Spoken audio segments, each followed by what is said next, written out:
Yeah, I don't know what's going on up there though. So we are live. Anybody out there? So we are. Hello. They can hear you. That's good. I'm just watching the comments. Anybody want to say hi? Glad to hear they can hear us. You can see those comments? Man, I need to get my eyes checked. I see those comments too. Can't read one. I can see boxes and they move slightly, but the boxes I can read. That's not bad. That's a little better. Can we change the font to like 150? This is like it's like romper room. Yeah. Where is everybody? I see South Carolina. Old Man River Wood Turning. I could read that. Or it could have been South Chile. I'm not sure. Yeah, well, one of those places. Dreamtime Woodcraft. Mike, how you doing? So, as we always do, if there's any questions, anything you guys want us to talk about, any ideas for future ones of these, put them up in the comments. We're checking them out now as things are going by. It's Washington State, at Jacksonville. Wow, a lot of South Carolina.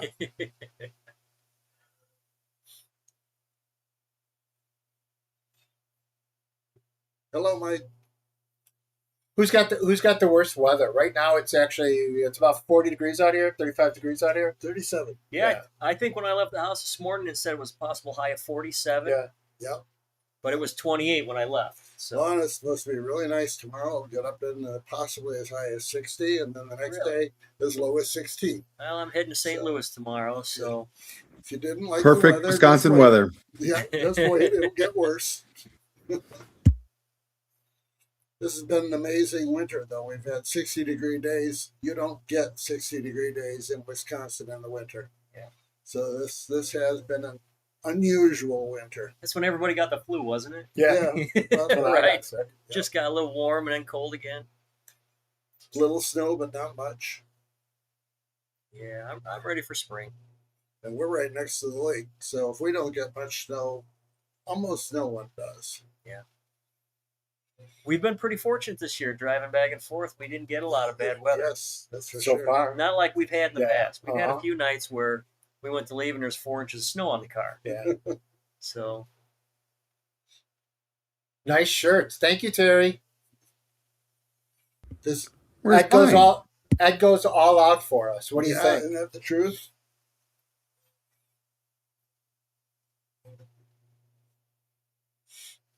So anybody have any questions? Like something you want us to talk about? Anything you want to chat about? Anything you guys want to promote?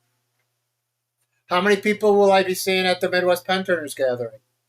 All of them. Oh, I'm not going to be able to make that one. Yeah, well, me neither. But he'll do one. I'm sure. Holy cow! Wait! This one just hot take here. Columbus, South Carolina. We had a 3.0 earthquake at noon today. Ooh. Wow.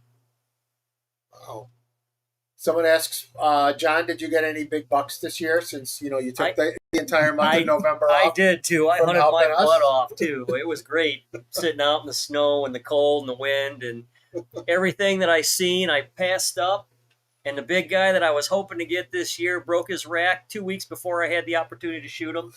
So I let him walk. So hopefully next year when I see him, he'll have a full rack again. I don't know. We've got a couple people who will be at the Midwest Pen Turners Gathering. Thanks. Always good to see you guys.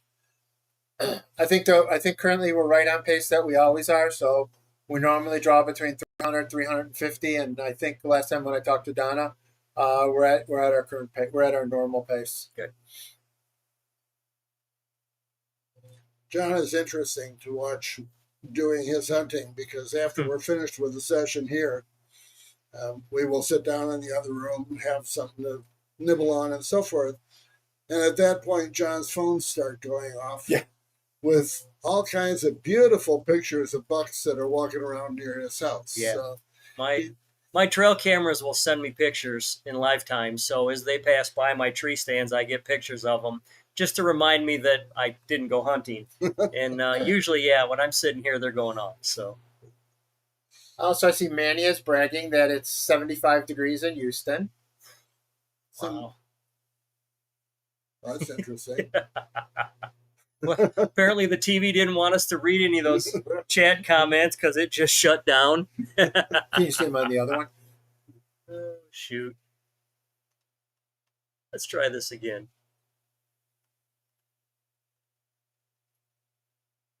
Look at Hey, that. there. Now we're on it. He did a really good job. You're welcome. Mhm. Yeah, but we lost chat. We lost Yeah. the chat for the moment. Give me a second. Maybe he'll be back. He's Live looking chat. promising. That looked like it should have come I up. thought. Well, you guys can see them on the bottom, right? Yeah, we can see the bottom.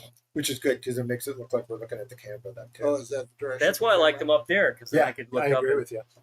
Only there's a delay, so I can't feed off of what's going on that top camera because there's about a 6-second delay. Yeah, for some reason the chat's not going to show up on there. So anybody keep asking? Anybody have any questions?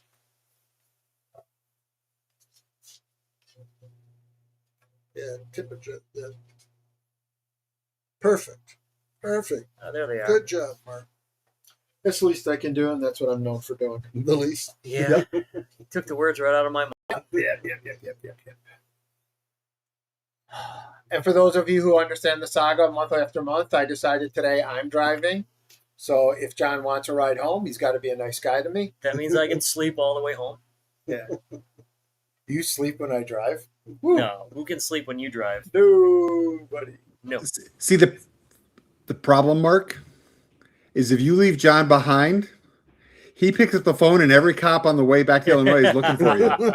How far do you think you'll get?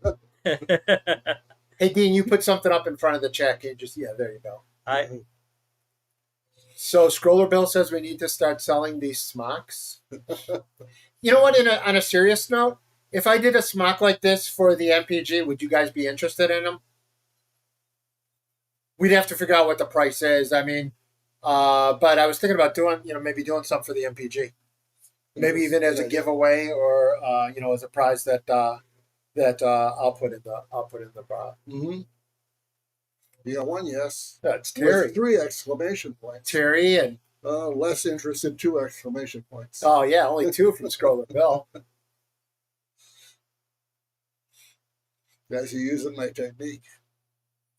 It must be important. So Kim Jones asks, are you guys going to the AAW Symposium?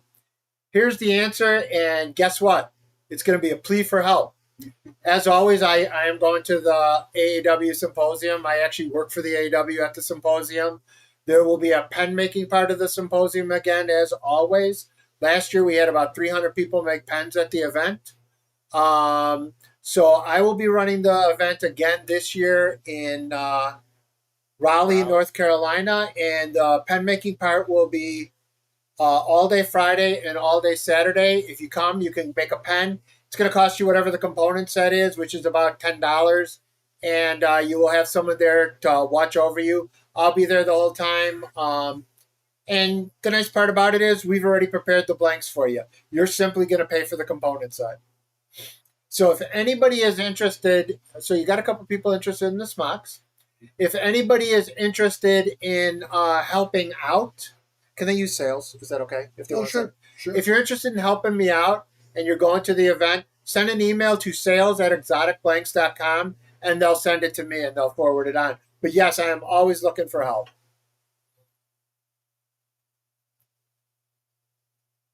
Oh, Mo Curly and Larry are Huey, Dewey, and What about Manny, Joe, and whoever Pet Boys? yeah.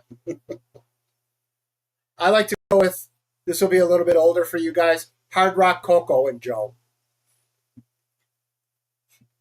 I don't see anybody commenting who Hard Rock Coco and Joe are. I was waiting for the. Was it? Hey, I'm Larry. This is my brother Daryl. My other brother Daryl.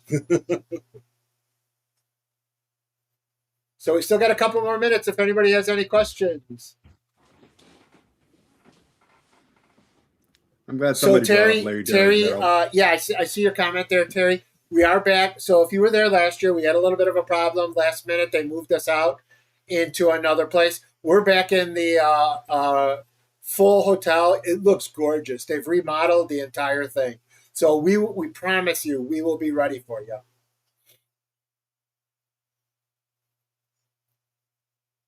Manny, Mo, and Jack.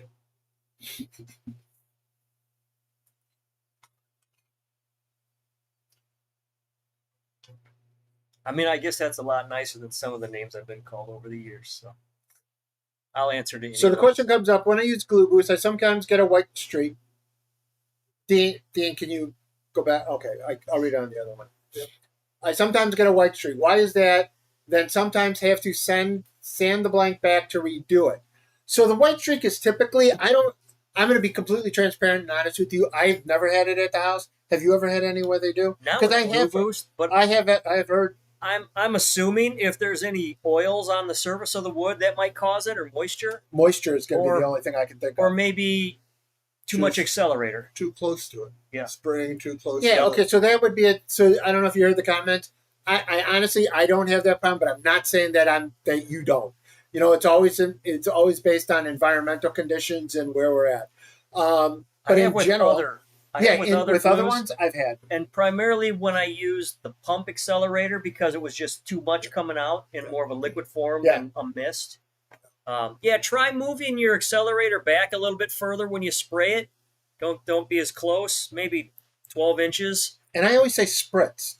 Just a light across it. I leave the lathe running so that way as the cloud comes out, the blank spins in it. Just a light spurt. So, Susan, if you're interested, send an email to Ed and Dawn at sales at Exotic Blanks. And if you want me to give you a call and talk it over, I'm more than willing to give you a call and help you and talk you over and get it working for you. I'm not excited about giving my phone number out over YouTube. It would double my calls. Nobody ever calls me anyway. Yeah, two people would call you. Yeah, 2 people would call me. Yeah. Is there a temperature range for Glue Boost? Anything above 40 to 45 degrees is usually safe. And yes, I've asked Rick about that. Yeah, I'm in my shop. Right now, well, during the winter was probably low 50s. And I was using it, didn't have any problems. But I didn't stay in the shop as long either. And get in, get something done, and get out for a while.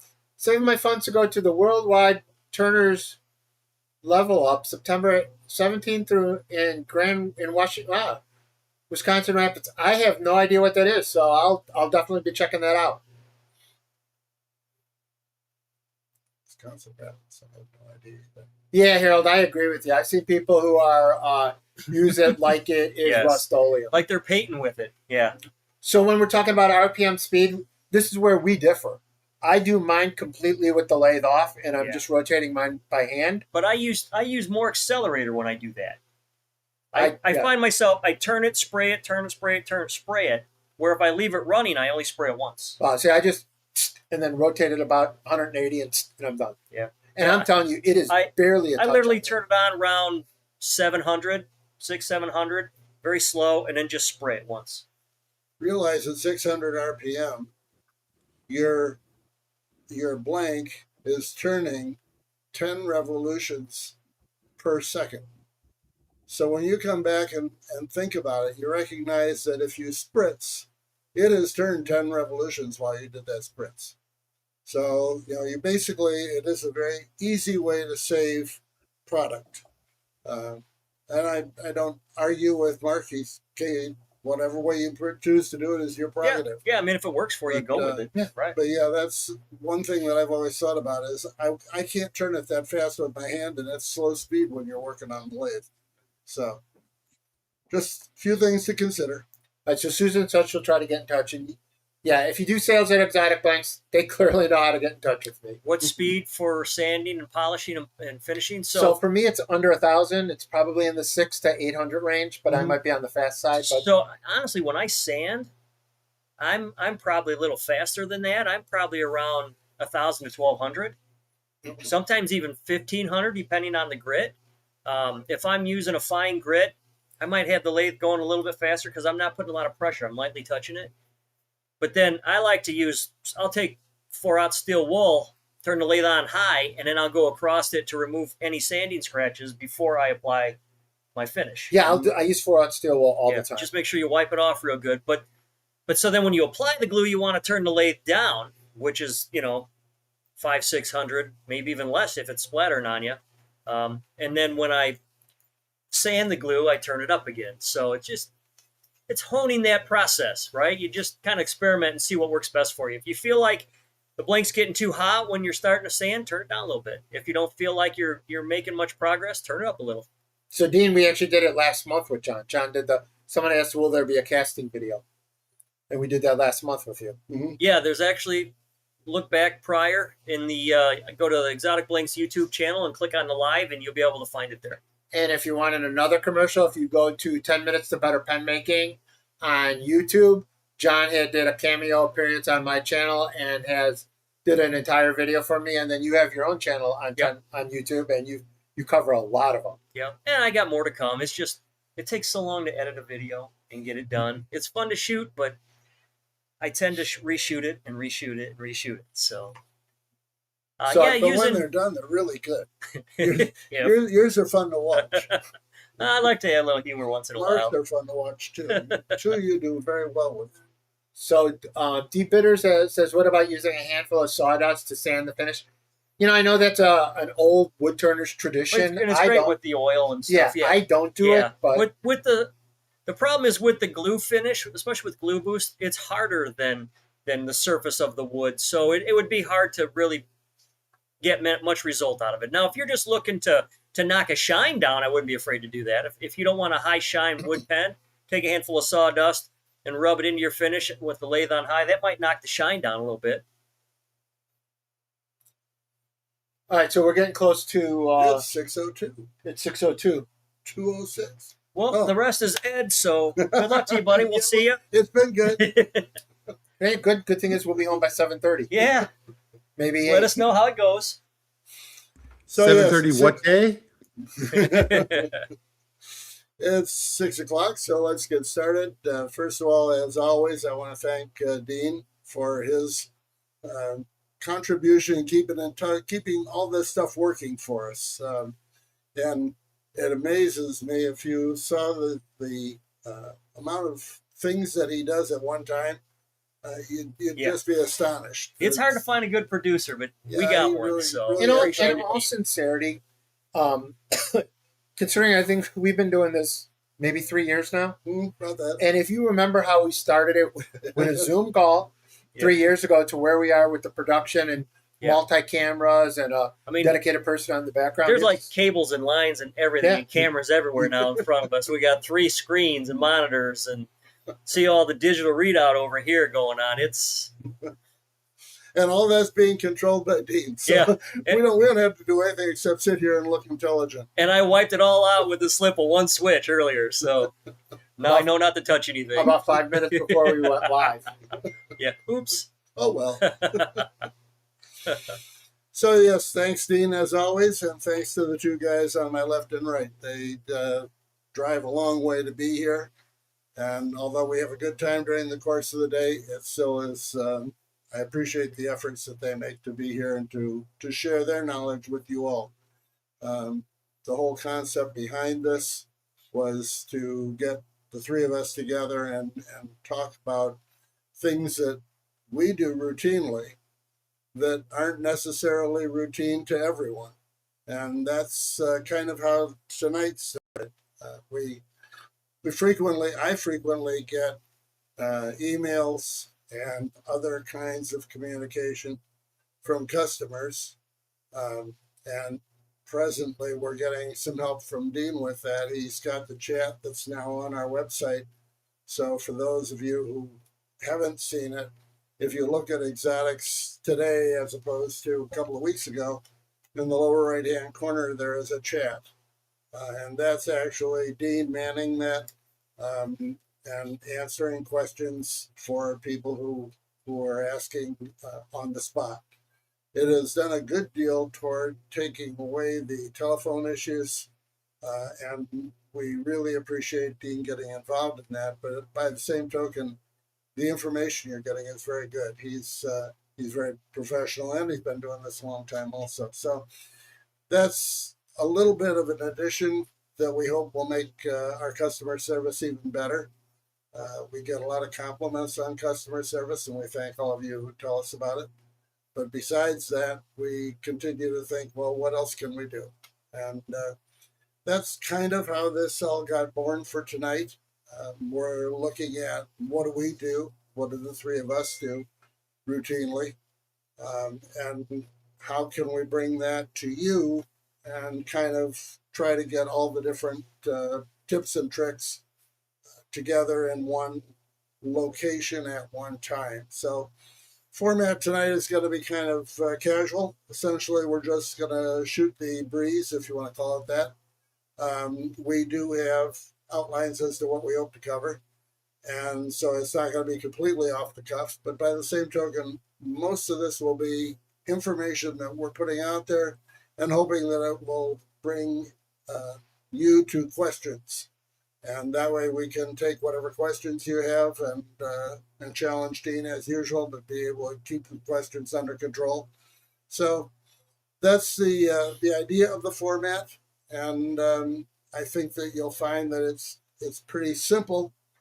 But as I said before, feel free to chime in. If there's something that you'd like to either ask about, or if you want to put forth some ideas of what you do that you think is going to help the overall conversation, certainly you can put that into the chat as well. So with that having been said, Can I have 2 minutes? I got two possibilities here. I can either give Mark 2 minutes, or I can give him the next 10 minutes and let him do MPG, which I suspect is That's where the 2 minutes. You sure? Or should we time them? Hey, I just want to let everybody know that registration is still open for the Midwest Pen Turners Gathering, April 17th. 17th and 18th.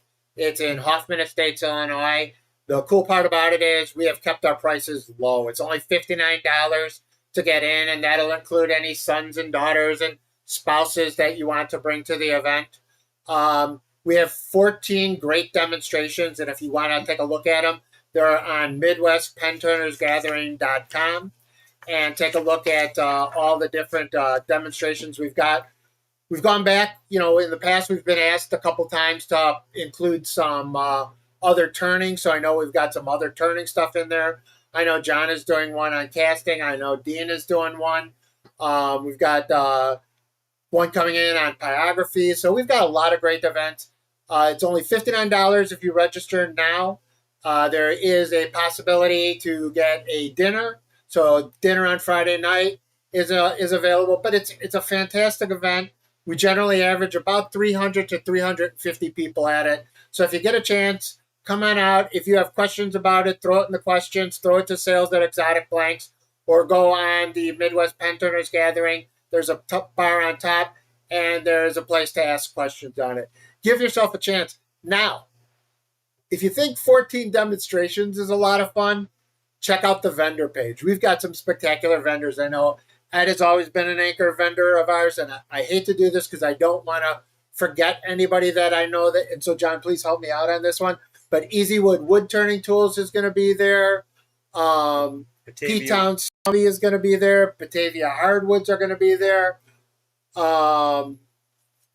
Michelle Bagley, I'm trying to think of her company name or business name. I'm drawing a blank. Stadium Pen Blanks will be there. Mike Hart. Jet will be there. Powermatic will be there. Grit Grip is new this year, selling sanding paper and gear. One of my favorites, the Pen Smiths. Will the be Pen there. Smiths will always be there. Rich Cohurst. Yeah, Rich Cohurst. Long story short, spectacular vendors out there. And if that is not enough, the sooner you sign up, the more chances that you get. And I just talked to him. We will. Give me 1 second, Willie. I'll answer that one. We did get, and we already have our lathe in hand. We have a jet lathe from Woodcraft in sponsorship with Powermatic. And so Powermatic and Woodcraft have donated a lathe. It's a free raffle for the lathe. All you got to do is sign up for the event. The sooner you sign up. So if you sign up today, you're still getting 3 tickets for the raffle. If you sign up next month, you're getting 2 tickets for the raffle. And if you sign up in April, you're getting 1 ticket for the raffle. So the question came up is Kalishan coming out? If you remember last year, and it was either the year before even, the last couple of years, Ken has come in. Ken has got a little bit of a traveling issue now, and I don't want to get too deep into it. So Ken called off just last week and told us, unfortunately, he will not be able to make it. But he did say keep his spot open, that he's planning on coming back for next year. So We're all hopeful that Ken will make it back next year. Ken is a great addition. We've got a great relationship with Kalishan. Yep. One of the things that is a problem in this industry that you may or may not be aware of, many of us are getting old. And unfortunately, that means many of us are visiting the doctor way more often than we care to. And that is part of the situation with Ken. He has some physical problems that he's going to get over. But at the present time, he's not able to travel very well. So he called us. Ken and Don and I are pretty good friends. So he called us and explained what was going on. And believe me, there's no choice. He really would like to be there, but he can't. So the question comes up: did you say reps from Jet Powermatic?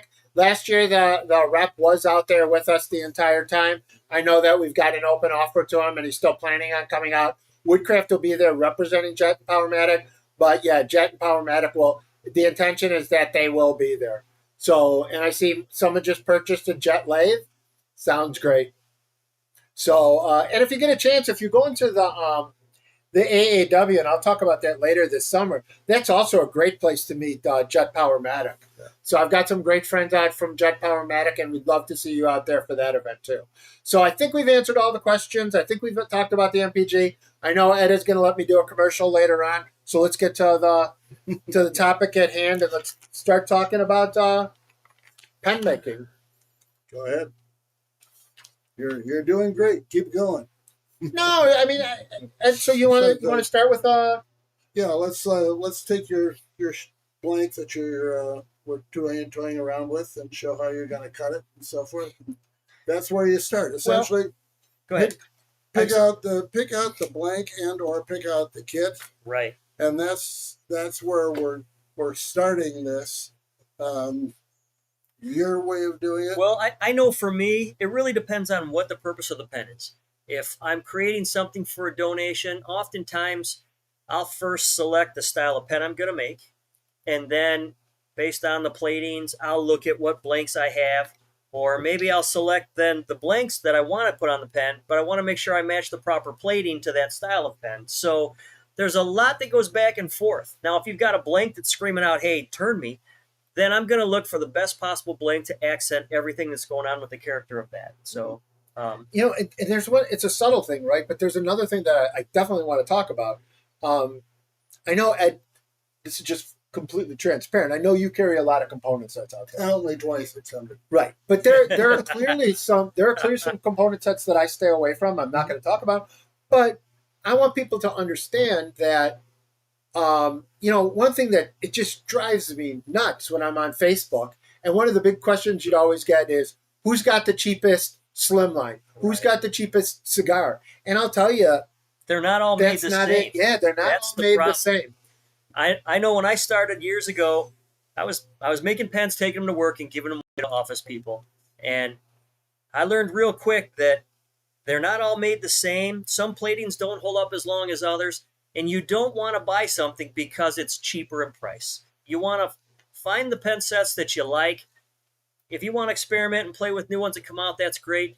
But don't compromise your integrity and your reputation because something's cheap, because that's basically what it's going to come out to be. Yeah, and the problem is it'll look good when you hand it to someone, and they're never going to come back to you and tell you that the nib fell off or something or like the that. plating flaked away. Or, that's another big one. You want something that's going to last with normal use. So I'm not advocating anyone in particular, but just understand that there is, some of the component sets are just a little bit more sturdy, and, go with something that you're going to be proud of in the long run for when you're going to be given this stuff. Yep.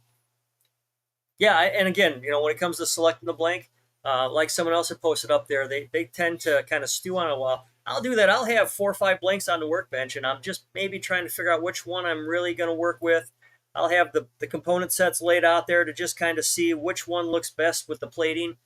For me, gold is the hardest thing for me to match a blank with, because it's just so shiny. It's in your face. So for me to match something with gold plating, it's got to be there or it's not.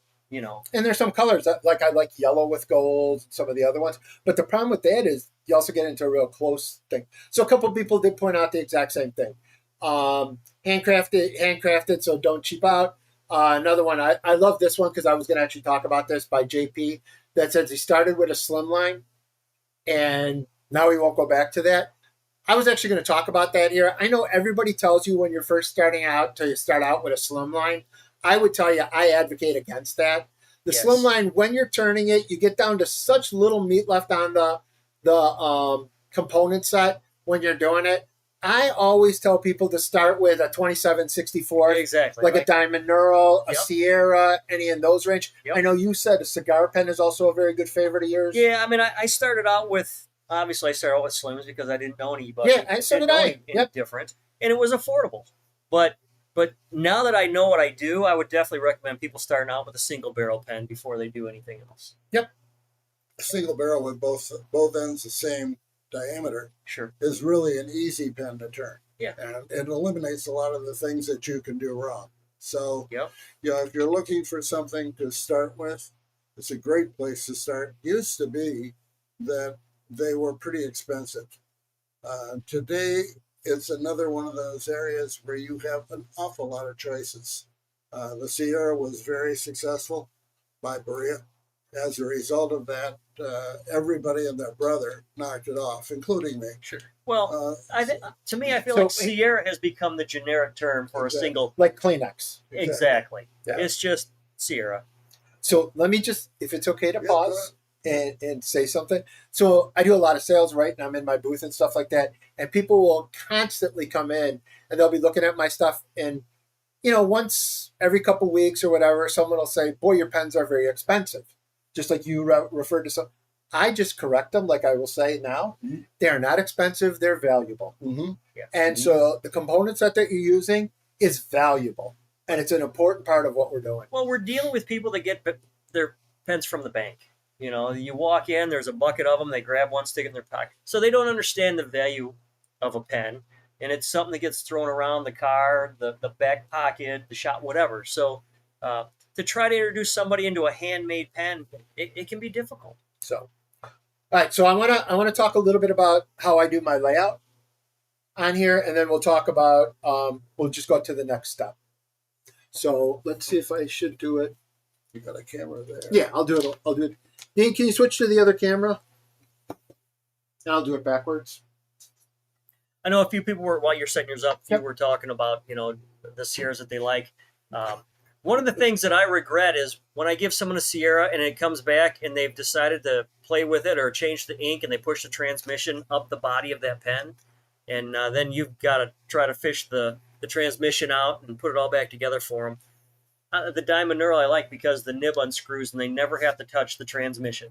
So that has quickly became one of my favorite pens to make because I put Loctite on all the threads and they never have to undo it other than unscrew the nib. So just to get this all, someone pointed out the new Infinity Rollerball, which has quickly become one of my favorites. I like these things, and I'm going to talk just a real quick thing about how I lay it out on the blank. And so here's my blank. First thing that I always do is I take out my tubes, and I think one of the big tendencies for people is to, and I'll do it here. They'll put this blank up here. They'll draw a line, they'll put this blank over here, they'll draw a line, and then they'll go and they'll cut it. And then drill it. I don't do that. What I'll do is I'll take the blank and I'm going to center this more like. So my line will go here. So that'll be my line for the top. That'll be my line for the bottom. Then I'm actually going to put a T on the top and a B on the bottom so I know my top and bottom. Then I'm going to put another line. I'm going to put a squiggly line like that. Yep, your center. So now I know which is the bottom of the top and which is the top of the bottom. Yep. One last step that I'm going to do is I'm going to take my tube. I'm going to line it up here, and I'm going to draw a little line here. I'm going to take my tube. I'm going to draw a little line over here. So now the cool thing is when I go and I first make this cut on my bandsaw, and then I drill it. We're going to talk next about how we drill. I drill on a drill press more than anything, but you can drill either way. But the nice thing is now I know that And sometimes I'll even put a little arrow here when I was first starting out, so I need to remember. I know that I'm going to drill from here this way, and I'm going to drill from here this way, and I'm never going to drill through the bottom. Why am I not going to drill through the bottom? Ed, you probably get this question a million times. Something blew out. Yeah. And how did I get a blowout?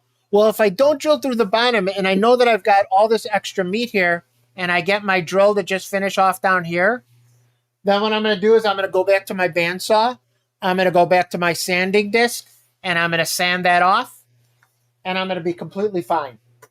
So I hope this makes sense. The other thing that I'll do is, if I'm being completely honest and she's on the call, I will mark this and I'll put a number up here and a number up here, because I might make 20 blanks at one time. I'll go out and I'll cut for 20 of my Vertex Supremes or 20 of my Infinities or anything that I'm going to be working on.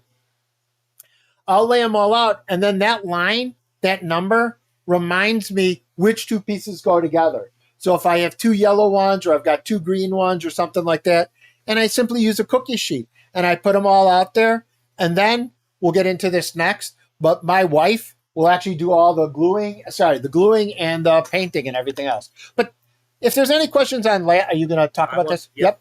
So if there's any questions on layout, that's just generally the way I do it. So, and that works great if you're not going to do any special custom alterations to your blank.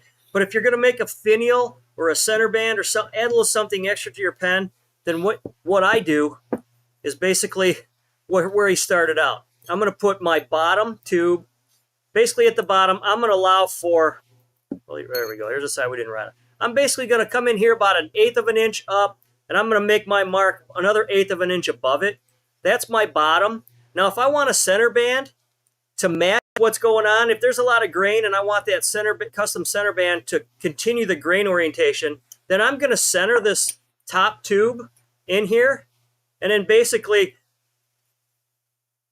do the same thing, about 1/8 of an inch above and below it. So now I know that this will be my custom center band and this will be my finial. Now, this is awful small and we're going to have a hard time getting a finial out of that by itself. So what I'll do is take a scrap piece of maple, maybe about 2 inches long, and I'll epoxy that piece to the top of it. So that way I have something to put in my chuck. And then I just turn this top and part it off, and that gives me my custom finial, and everything flows in the blank. And as far as drilling, I know Mark was talking about the blowouts. What I do to alleviate that now, when I know I'm using every piece of this blank without anything to scrap at the end, I'll put this in my vise, and I'll take a scrap piece of wood in my drilling vise, and I'll set below it. So when I drill that, I drill through it and into that bottom piece, and that gives enough support and helps alleviate any major blowouts. As long as this blank is tight in your drilling vise and doesn't climb the drill bit, it'll really help alleviate any of the blowouts, but some blanks you really just can't help, right? You know, and there's a great point. I know there's other questions up there, but Sherwood Tate points out that to avoid blowouts, he'll drill in one way and flip it around and drill in the other way. Sure. I do that on any pen that needs, like the one that you're talking about recently, that cigar pen that was in your head, where it's right. What's about longer. that long? Yeah. Sure. I think you said this, Sherwood, but I want to make sure that this is exactly it. When I do the drilling on that one, I make sure that I want to try to get that match to be closer to the center of the blank. I don't drill all the way through as far as I can and then drill on the other side, because if I'm off a little and it's only 1/4 of an inch, you can actually see it. Sure. So I'll let that drill bit only go into the center on both sides. So that was an excellent point. Thank you for that one. Yeah. And obviously, drilling on a lathe is going to give you a much more centered hole than drilling on a drill press. It really, for me, all comes down to the blank that I'm drilling. Yep. If I've got a larger blank, it's wood, or I'm not going to do anything fancy with it, I'm going to put it in my drill press and drill it. Sharp drill bits help. If you're forcing your drill bit, you're going to get cracks or blowouts. Or if I want something off-centered, maybe it's a piece of antler and I've got a lot of really nice texture on one side. I want to drill a little closer to that edge, so I can't do that on the lathe. You know what? And if you're going to do that, if it's okay to do a quick commercial, if you're going to do deer antler, I've got a video on my 10 Minutes to Better Pen Making where I do it with the vise. Mm-hmm. You guys sell that vise with the red pen. And I love that. I use my tool rest to hold my vise on. I put a little indent on both sides so I get it so that it's going to lock in, and then I'll drill. So if you want to see how to drill deer antler, there's a great way to do that one. Well, and I don't know about you, but I know when I first started drilling antler, I blew through the side a bunch of it. Oh yeah, Because oh yeah. you're at the mercy. Nothing is straight with deer antler. Most of it has a curl or it's oblong. So in order to get straight through it, sometimes it's by chance or luck. I'm holding it with a pair of pliers and I'm trying to eyeball it. Yep. But on a lathe, if you've got your live center on or your dead center on one end, and it's a point, you know your Yep. drill bit is going to meet that point. So Yep. it gives you the opportunity to line up your two sides, and you know it's going to drill right through it. And so I have fallen in love with that. I don't know what the name of it is, but it's the Yeah, Wrench. those grips. the grips with the the red. rubberized Oh, grips. my God, Because I'll drill halfway through Yep. and then I'll flip it, and that way the hole I already started meets up with this center, Yep. and then I'll drill from the other side. Yep. Haven't had a problem, other than smelling it. Which is So a somebody whole asks, different how many question. pens do I take to a shell? I'm sure my wife is out there to be able to tell you more, but I would say probably my average shell, I've got anywhere between 900 to 1,000. I know it's silly, but this is literally my job. It's my job. That's about what I give away. That's So, about, no, that's any- about any double gi- what we did when we were doing shows. Yeah, I any given- carried about 500 pens with me. Any given Saturday, I know that I've got between 900 and 1,000. Bear in mind when you try to figure out what to take to a show, it depends entirely on the size of the show. If you're going to a local church and you're going to be seeing a couple hundred people, you sure don't need 500 pens. Yeah. So in Right. order to get into this, Mark and I have done pretty good sized shows. So you're looking at a different scope. This is not what you need to do in order to be able to go to pen shows or to sell pens. But when you get to a certain level, you get used to the guy coming up and saying, "Gee, if you had that in green, I'd buy it." And you don't want to be able to go behind your desk and pull out a green one and say, "How's this?" So essentially, that's the reason that we carried so much stuff. Well, it's that awe factor, right? You draw them in because it's eye candy, That's part. and they're just overwhelmed with looking. They're bound to find something they want. Well, if you ever see a picture of Mark's layout now, it is phenomenal. There's just an amazing amount of product there, and an amazing differentiation of one versus another. He's really good, but that's No, his blank maker is really. Yeah, it's like, and his blank maker's good too. Yeah. I'm teasing One you. thing I wanted to bring up though, real quick, is everybody's talking about this blank and everybody's showing cut it here, cut it there, cut it the other place. When you're all finished cutting it, don't throw away any of the pieces that you cut off, and I'll show you later why. yeah, good point. All right, so now we're going to. So any questions on? You can start asking questions at any point. We're trying to catch to them. But now we're gonna talk a little bit about drilling, and hopefully you guys appreciate this is going to be about the pace that we're going to go on everything tonight. These are all done from, as David Letterman would have said, listener mail.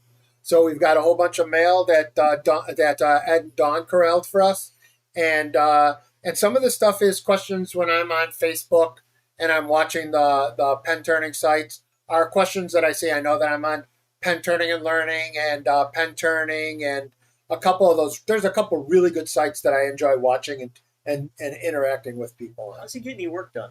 He doesn't. Oh, okay. This is my Donna- full-time Donna job. does. This is my full-time job. He's on social media. Donna's making pens. That's it. Somebody's got to do the work. All right, so drilling. Most important thing in starting with drilling is a sharp drill bit. Yeah. That's the thing I encounter most often when people call me and say I have this or that or the other problem in drilling. You can almost always tear it down to a sharp drill bit. Now, many of you may or may not know about Drill Doctor.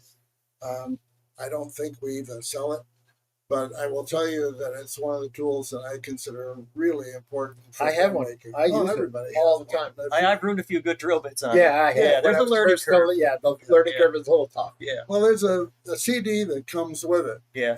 and You got to have it turn just right, or you just destroy the And- contour of that tip.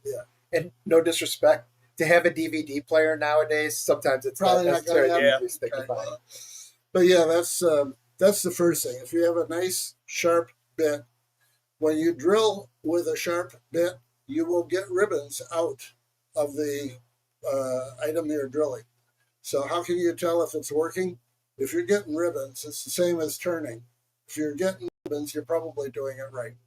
So that's your starting point. Can I interrupt on keep that one? going. See, hopefully it's okay that we're going to do this. One of the things too is when you're getting ribbons and on acrylic, Mhm. there's always a good point that you should stop at some point Yes. because the ribbon itself starts to chamfer the hole. That's Yes. right. And so that's one of the things that I've had where I drilled in. Yeah. I thought, my God, I got a great cut on it because look at this beautiful ribbon. Yeah. And that ribbon went so far. So easing it in and easing it out. And now it's an oval hole. Yeah, and I've got a little Yeah. weird. I've got a little that you chamfered hole. expose at the ends of your bushings because it's so thin out there. Yeah. Yeah, you definitely have to clear the hole. That's heat.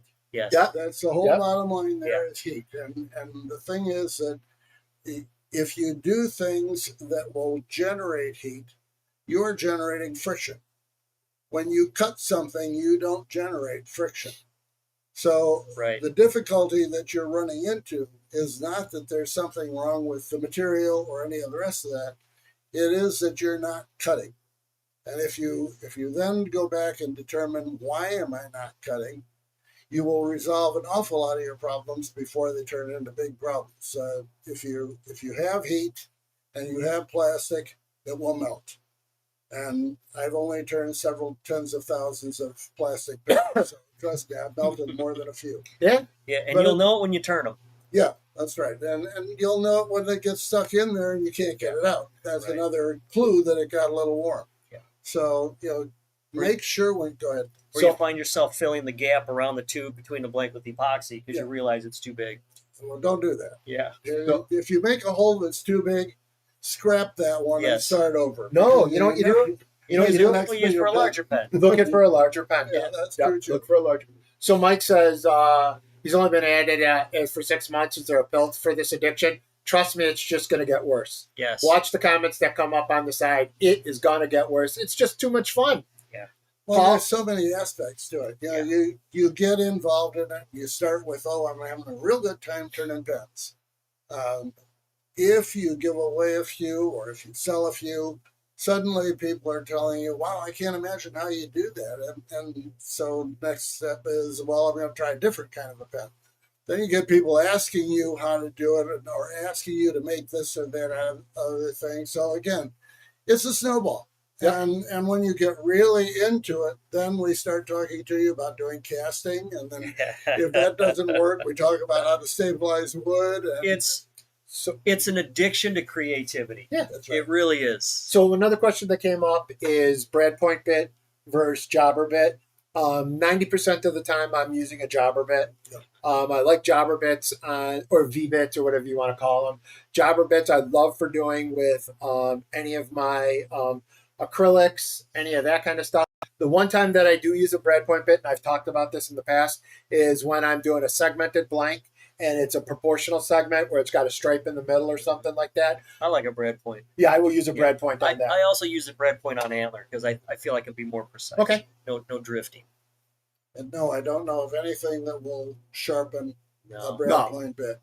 No, you just grind it off and make a jobber out of it. Yeah, essentially, yeah. Yeah. You're kind of, okay, next step. Yep. All right, so keeping on this, we've already talked about clearing the bit.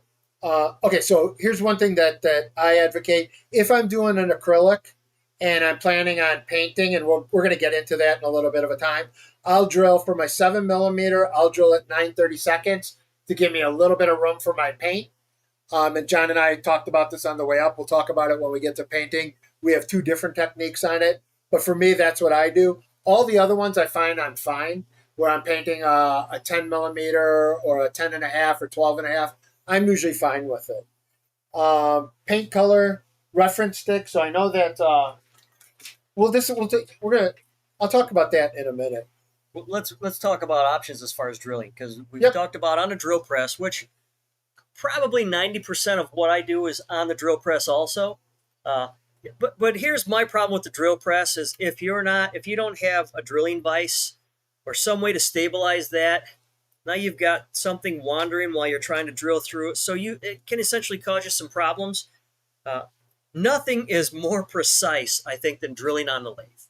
And there's a couple things you're going to need though, right? Because on a drill press, we just basically hold the blank steady and the bit turns. Well, in the drill press, it's just or in the lathe, it's just the opposite. The blank's spinning and the drill bit is stable. So you're going to need some sort of a Jacobs chuck to hold your bit, and this will go in the tailstock end, and then whichever size bit you're going to have, and you're going to need a chuck to hold your blank.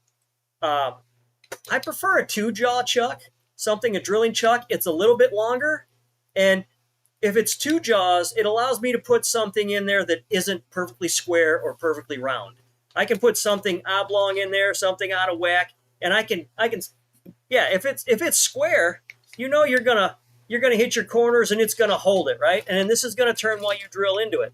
But if it's not perfectly square and you have 4 jaws, then your problem is you're gonna wind up, that blank may wander a little bit in there because it's got room to move because your jaws aren't gonna hold it. So if you've only got 2, I have to open it up now for this one. The cat blank? Yeah. Once you turn that, you'll love it. It's one. But if you've got a blank that's not perfectly square, you can. Geez, you're gonna make me work for this one more. It's easier to do on the lathe than it is on the tabletop. Yeah, you don't have to hold it on the lathe. But Right. that's a great example of something that looks like so bizarre. How you're going to be able to drill it, Right. and it's centered perfectly. But this will hold it. Doesn't have to be perfectly square because you're only using 2 points of these jaws. So it's enough to hold it. And it really, I like the 2-jaw method. I feel like it's just more secure. If it's 4 jaws and I have to worry about it trying to bite and hold everything secure without it wobbling. And this 2 jaws, it's not going to move on you. This is also where you don't have to worry about blowouts when you're drilling on the lathe because you are holding that piece with enough force that when the drill bit comes through it, it's not going to, well, it may attempt, but it will not be able to do any movement up the drill bit. What you find and why does it create a blowout? Typically what's happening is that your blank is trying to climb the drill bit. Mm-hmm. And because you're not holding it tight, it is able to make that first movement. And as it makes that first movement, that's when you get your blowouts. So, and this is not my genius. This is Dick Singh talking. And if you listen to Dick Singh, you'll learn a lot. So that's the way that you can make sure that you don't have blowouts and that when you're drilling on the lathe, you're very safe as long as you have tightened it in with both of the locations that you're allowed to use to tighten. It will hold it and it will not move. And the nice thing about it is, depending on what material you're drilling, you're going to hold this in your tailstock and you're going to crank your tailstock forward. You don't have to have the lathe on super high to drill. Mm-hmm. Just fast enough for that bit to cut.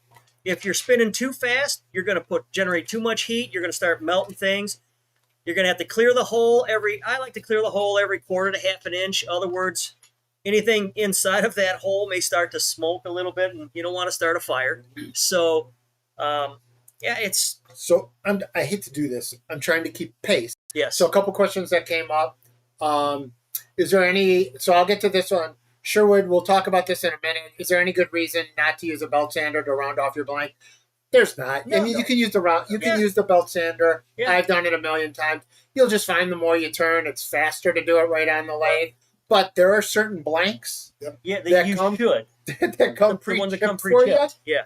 And we'll talk about that coming up. Yeah. And what do you do if you're going to do a round blank? If you're going to do a round blank, John's method is far superior than Yeah. doing it on a drill press. I agree because Far I found superior. round blanks tend to climb the bit. They want to stay in my drilling chuck, but on the lathe they don't move. Right, the round bit. But you can still get away with it on a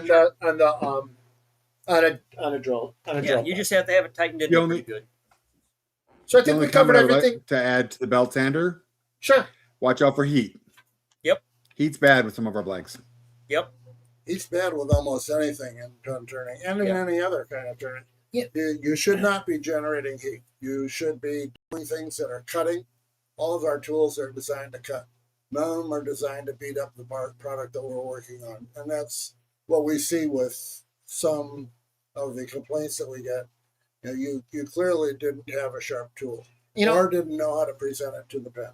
And another thing is, especially because I'm doing a lot of bulk and I'm doing a lot at one time, Mhm. it's not uncommon for me that what I'll do is I'll do all my drilling in the morning, Mhm. and then I will then, before I hand it over to my other half to actually do the painting and stuff, I'll try the tube in there. Yeah. Mhm. And if it doesn't, I'll go back in. I'm gonna just zip through it.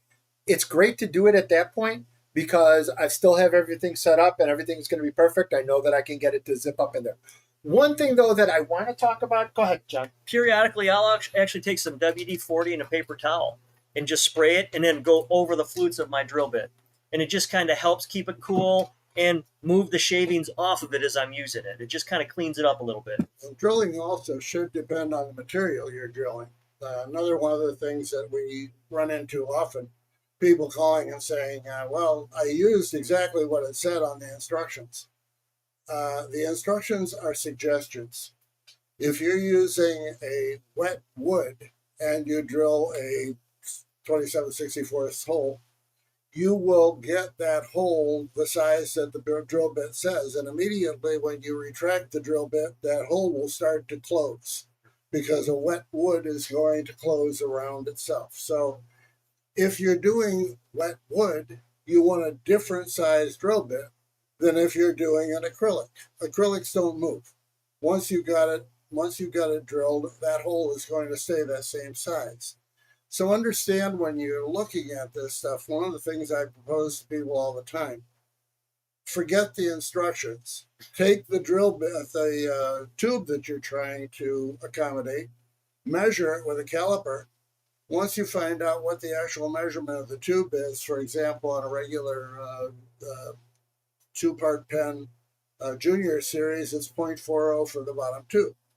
Now, there are about a dozen different pen drills that are close to that number. So if you're going to paint it, you may want to do it a little bit bigger. If you want just a good tight fit, you want to do it a little smaller. Generally speaking, choose your drill bit based on what your future for that piece is going to be. I'm done. So the one question that I did want to point this out. So someone asked about drill bits and if you're drilling something long. Let's say that I'm going to do that new cigar one that's got a little bit longer, and I don't have enough 4 inches. Yeah, I don't have enough drill bit to chase it. Mhm. Here's one little tip that I'll do. Even if I'm doing this on a drill press or I'm doing it in John's method, I will take a marker and I'll mark one side of it. Let's see. There we go. He's chasing you. You don't have to go. Yep. So I'll draw a line on it. Then when I'm putting it, if I'm doing it on the drill press, this line is always facing me so that I know when I drill it in here now and then I open up my chuck and my jaws, I will flip it this way so that line is facing me again. So all my orientation is with this being my XY. And same thing Yes. when John's doing it on the chuck, you put this line in on the top jaw, and then when you're going to do it and you're flipping it over, make sure that you flip it over so that line also sits in on the top jaw. Yep. So anytime you're doing anything that's longer and you're going to get it something like that, take the 1 extra second to draw a little line on here to give yourself an orientation. Because if I take it this way and then I flip it and go this way, anything that's off, if I was off a little, the math says it's going to be off by twice as much as it was the other time. So if I'm off at 32nd this way and I flip it, I'm off at 32nd. If I do that and then I flip it the other way, I'm now off at 16th. Yeah, and I know we've talked before, it's much easier to have that gap or difference in the middle of the blank. Yep. Because that's usually where it's a little more pronounced when you finish turning it, so you're not going to notice that. Somebody had asked about where they find jaws. Some of these jaws will work from chuck to chuck. I know some of them won't. Certain ones that lock in like Easy Wood Chuck, their jaws aren't going to match or work on something like this. But a lot of these jaws, if it's depending on what the brand is, you can use other brand jaws to fit them if they're the kind that screw in. You just kind of have to look and see what kind of holes they have. Zach had asked, he's looking for a Turncrafter Commander, which is going to be a tough one to find. Okay. Yeah, I don't know that, Chuck. Unfortunately. I'm not familiar with it either. I believe it's a Penn State product. So if you were looking for parts for it, you probably would want to look at Penn State. If you write me an email related to that, to sales at Exotic Blanks, I'll do some research for you and get you a much better answer than that. So, just me being the enforcer and forcing on, we're looking at finishing ends next. Okay. So, Ed, you want to give a little talk about pen mill? Well, we have to talk standing? about gluing the tubes in though a little bit. All I want to do is comment on. I think we're going to get to that. Well, we won't pen mill it before we glue the tube in. Right. So it's just in a different order. Sorry. Okay. Yep. So Yeah. go ahead. So I know there's been talk. We see a lot of new turners use CA glue to glue tubes in. I wouldn't recommend that. That honestly, that is just setting yourself up for problems when the CA decides to set up before the tube is all the way in the blank. So when in doubt, avoid using super glue because it also doesn't have the strength, the sheer strength when you're turning on an object like that. It tends to break loose on the lathe and then you're blank spinning, but your tube is actually stable. So use something like a two-part epoxy or a urethane glue. This is something that I use a lot of. Oops. Camera 2, John. Dean, you want to slide over to camera 2? There we go. So Rotate it back towards John. the plunger type, I'm reaching. He's changed it already. Okay. The plunger type works well, but here's the problem with that. You're going to then have yourself a scrap piece of paper. You're going to squeeze some out. It comes out equal parts of A and B. Then you're going to take a stick, and you're going to have to stir this all up, and then roll your tube in it, and then put it in your blank. So then you're going to be in here with your tube, putting it in there. So what I found works very easily. I got this tip from Dick Singh, and it works great. I've been using the Gorilla Glue. I like the white, and the nice thing about it is it dries in a little foam. So all I did was took the cap off, squirted some in the hole, stuck the stick in, smeared it around, flipped the blank over, did it on the back side, smeared it around, took my brass tube, put some on it, and then as I put it in there, I just turn it a bit, push it in, let it sit, and within 3 hours, it sets up to a foam. I'll actually, on mine, if I use if I use epoxy, I'll push it in, swirl it around, pull it out. Yeah. I push it in, and I'll actually see that I don't have a dry spot. What's nice about this stuff expands as it cures. So as it's drying, it's expanding, and it fills all these gaps. Now, if you've ever had epoxy inside the tubes, you know how hard it is to clean out and a pain. You can plug the tubes. That works well, too. But what's nice about this stuff is I just take a pair of scissors and just rotate around it. The foam comes out, blow it out. It's actually harder to get off the wood, but it's just a foam. It's nothing that's built up like a hard resin.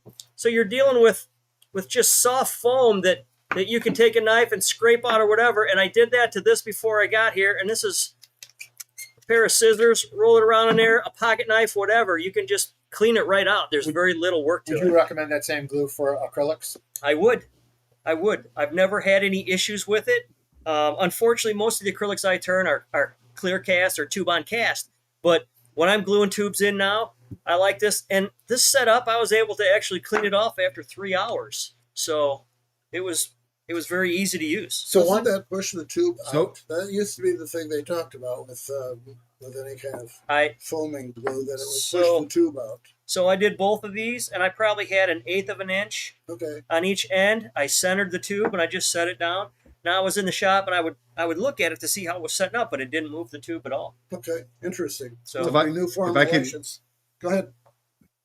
Yeah, if I Go can ahead. interject here a little bit. Yes, One sir. interesting tip that I don't know that you've heard with that one. So that Gorilla Glue is moisture activated. Mhm. So if you're in a very dry climate, or if you're having a hard time actually show it foam up, dip your brass tube in water before sticking it in the blank. Right. And they recommend you getting, if you're going to glue two pieces of wood together, to wet one and then put them together. But with humidity, moisture, and most of these blanks in Illinois, we don't have to worry about it. If we were in Texas, it might be a problem, or Arizona. Mhm. But for once, Illinois has an advantage, or Wisconsin has an advantage. So I don't add any water to them. And like I said, they clean up very nicely. And it's much easier to clean this stuff up than it is to clean up epoxy. Can I borrow the Infinity? Yeah. Go ahead. So I was going to make one other point here while we're talking about glue up. We're going to talk about this at some point. But John, you're perfect. You did say that, you know, if you use a CA or whatever, I've had it where you start to put the tube in and it freezes. Yep. I don't know. We'll just say I've had it. I won't assume anybody else had it. But you started to put the tube in and you use CA or use something and it froze.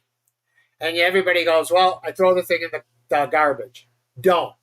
All you do is you cut the tube here, then from the other side, put that part in. So if there is a gap, it's going to be up here in the middle. And then take a look at whatever size this tube should have been and make sure that the pen tube is that. Remember, with this tube, you only need the tube, like the first eighth of an inch for your compression, and the bottom of the eighth of an inch for your compression. The tube in the middle is just to give you a consistency across whatever you're doing and the easiest way to do it. So if you do get one stuck in there, don't fret. Cut the tube off, put it in from the bottom, from the other side, and then sand or whatever you want to finish it down to make sure that you get it to the proper size on here, and that's all you're going to do. Put the cutoff end in first, and then you'll have a good end that you're working with for your. Yes, there you go. Yep. Thank you.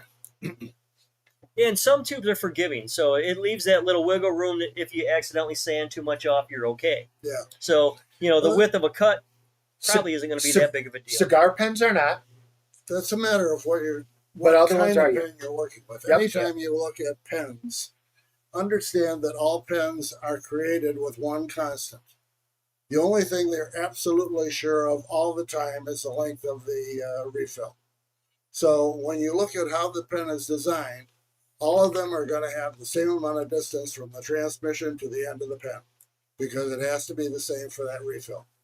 So when you look at all this stuff and you talk about what is critical length and what is not critical length, your click pens and your finial twist pens are going to be a critical length, because that's the size of the refill, and that's the size you've got to make it. Particularly click pens. I'm way ahead of myself here, but I'll forget it if I don't say it now. When you're dealing with a click pen, do not put pressure on the click mechanism as you assemble it. Figure out some way to put something around that. Don't push on the click mechanism. And that's the same thing that's true here. With all the things that we're working with, click pens are very critical. Everything on them has to be right or they don't work. So, you know, those are the choices you make at the beginning of this conversation. Did I decide to make a click pen? Well, God bless you, I don't make them anymore. So, you know, it's just, you gotta look at these things as to what's going to work. The point was, if you're dealing with a body twist pen like the Sierra style, you can be plus or minus darn near 1/4 of an inch. So, you know, you're going to push that back over the top of the refill, the transmission, and that's what's going to make it all work. So, yes, you do have all kinds of flexibility in the diamond knurl, particularly that I developed. That pen, you can be plus or minus 1/4 inch and you'll be fine. 2.2 is the length of it going in. 2.0 will work. So, real quick, I don't know the shelf life on this stuff, as somebody was asking about. But also, I leave mine set overnight before I turn it, but I'll clean them up after about 3 or 4 hours.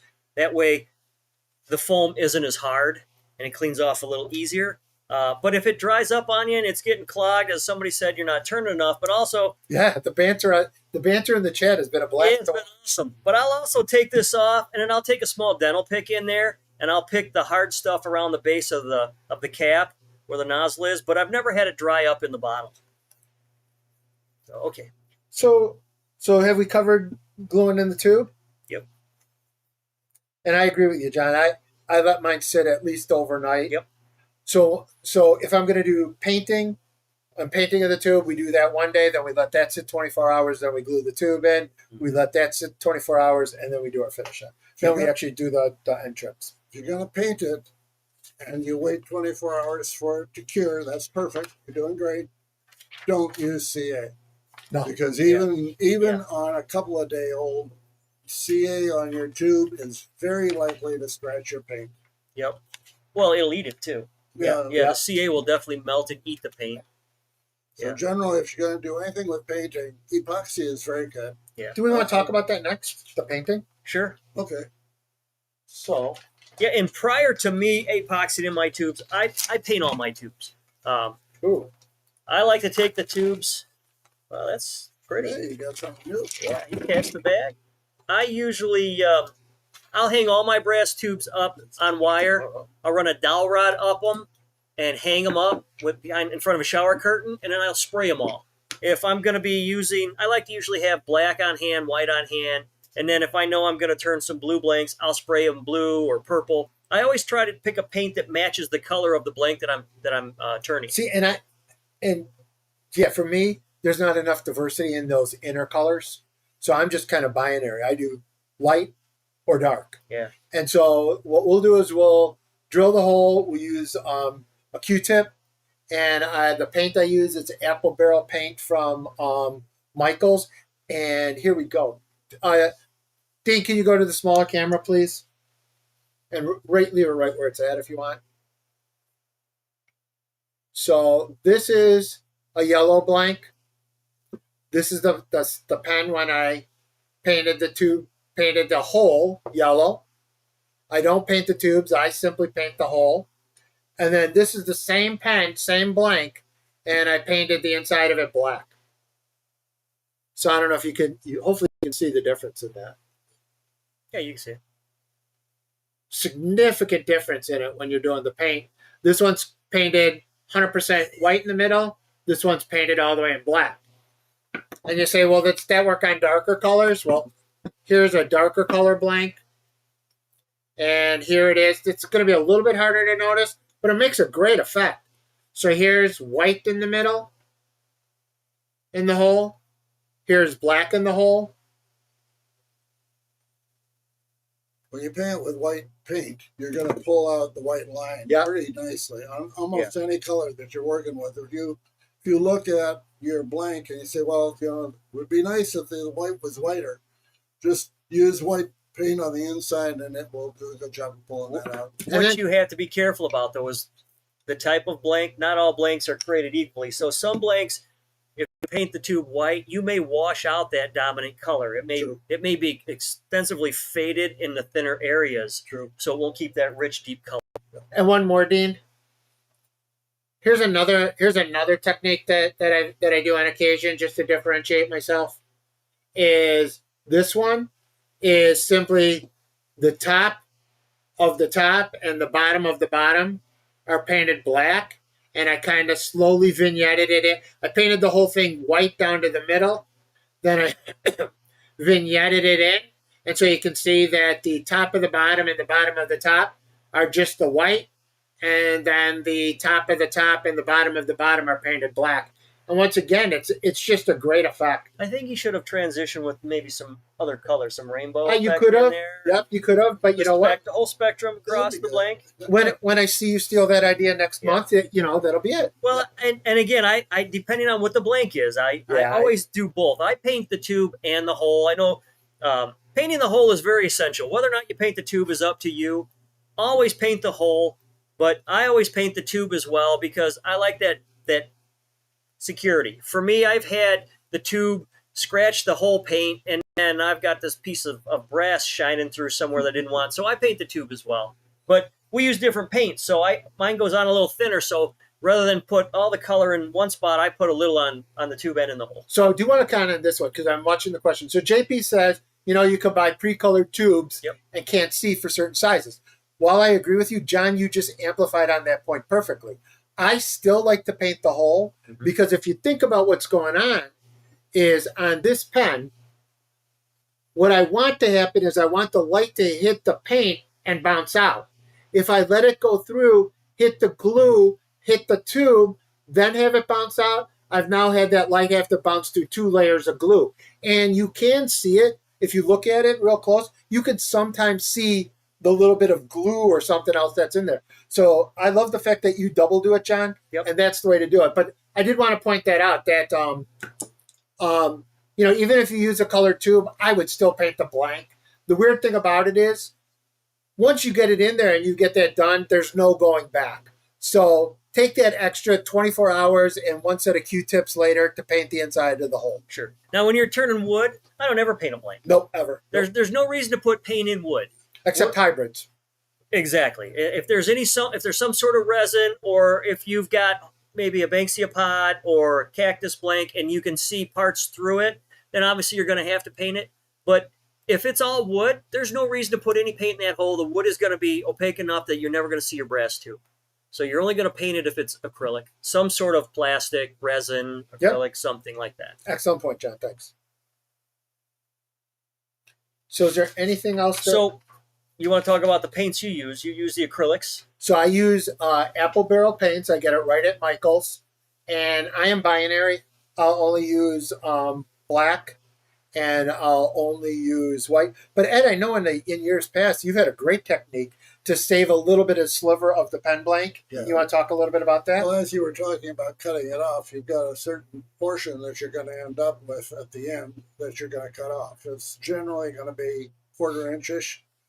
What I did with some of the stuff the first time I'd make a pen out of that material, I would take that piece that's left over and make it the same depth as the thinnest part of that pen.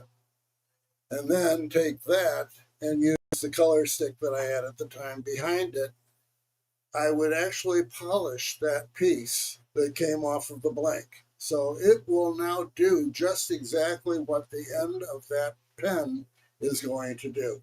So if you're going to see the tube through it, and when I was doing this many, many years ago, the blanks were a little bit, there seemed to be more dye in them, let's put it that way. There were far fewer that seemed to be very translucent. So it wasn't nearly as important. We did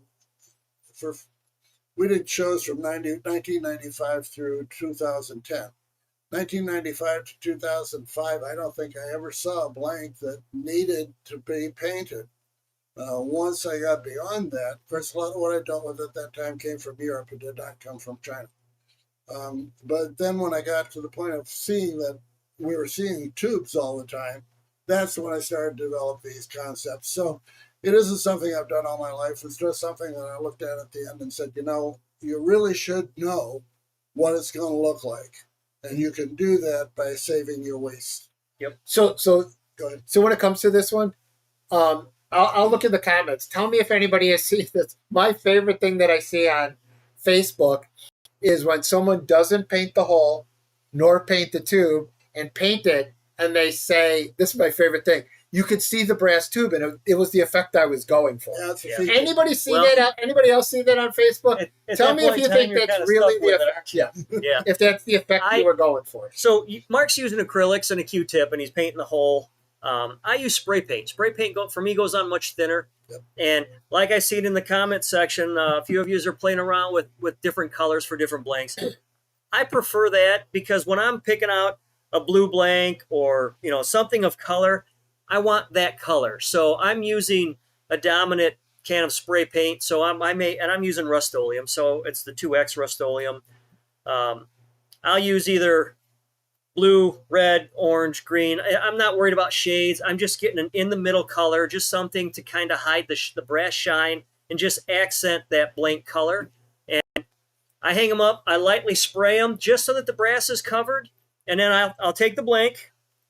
I'll spray in the hole. I'll turn it over, spray it again, blow through it. And what that does is it forces any paint that's hanging up in there down the blank. I'll turn it over and do it again on the other side, blow through it, and I'll set the blank upright like that to dry so any excess paint runs down. I haven't had any problems with the blank or the tube not fitting in the blank because I'm not overcoating it. I don't let it sit on its side where it's all going to puddle. I want excess to run out. I'm just coloring it, but I'm not building up a thick layer. Yeah, and actually, when I do paint the tubes, I will actually hook them on the same stuff that I have for everything else, and I'll hook them so that they're drying that way. They're all vertical. Yes. And if you'll notice, sometimes when you spray them, if you put too much paint on it, it's going to run to the bottom and hang up there. So what I do is I use a wire, and I've got a hook at each end. So if I'm noticing paint's running down, I'll take an air hose and lightly spray it to get that excess off, and then I'll flip them upside down and hang them again so they're still on that rod. And then the paint starts to run down them again, and I don't have any problems with it.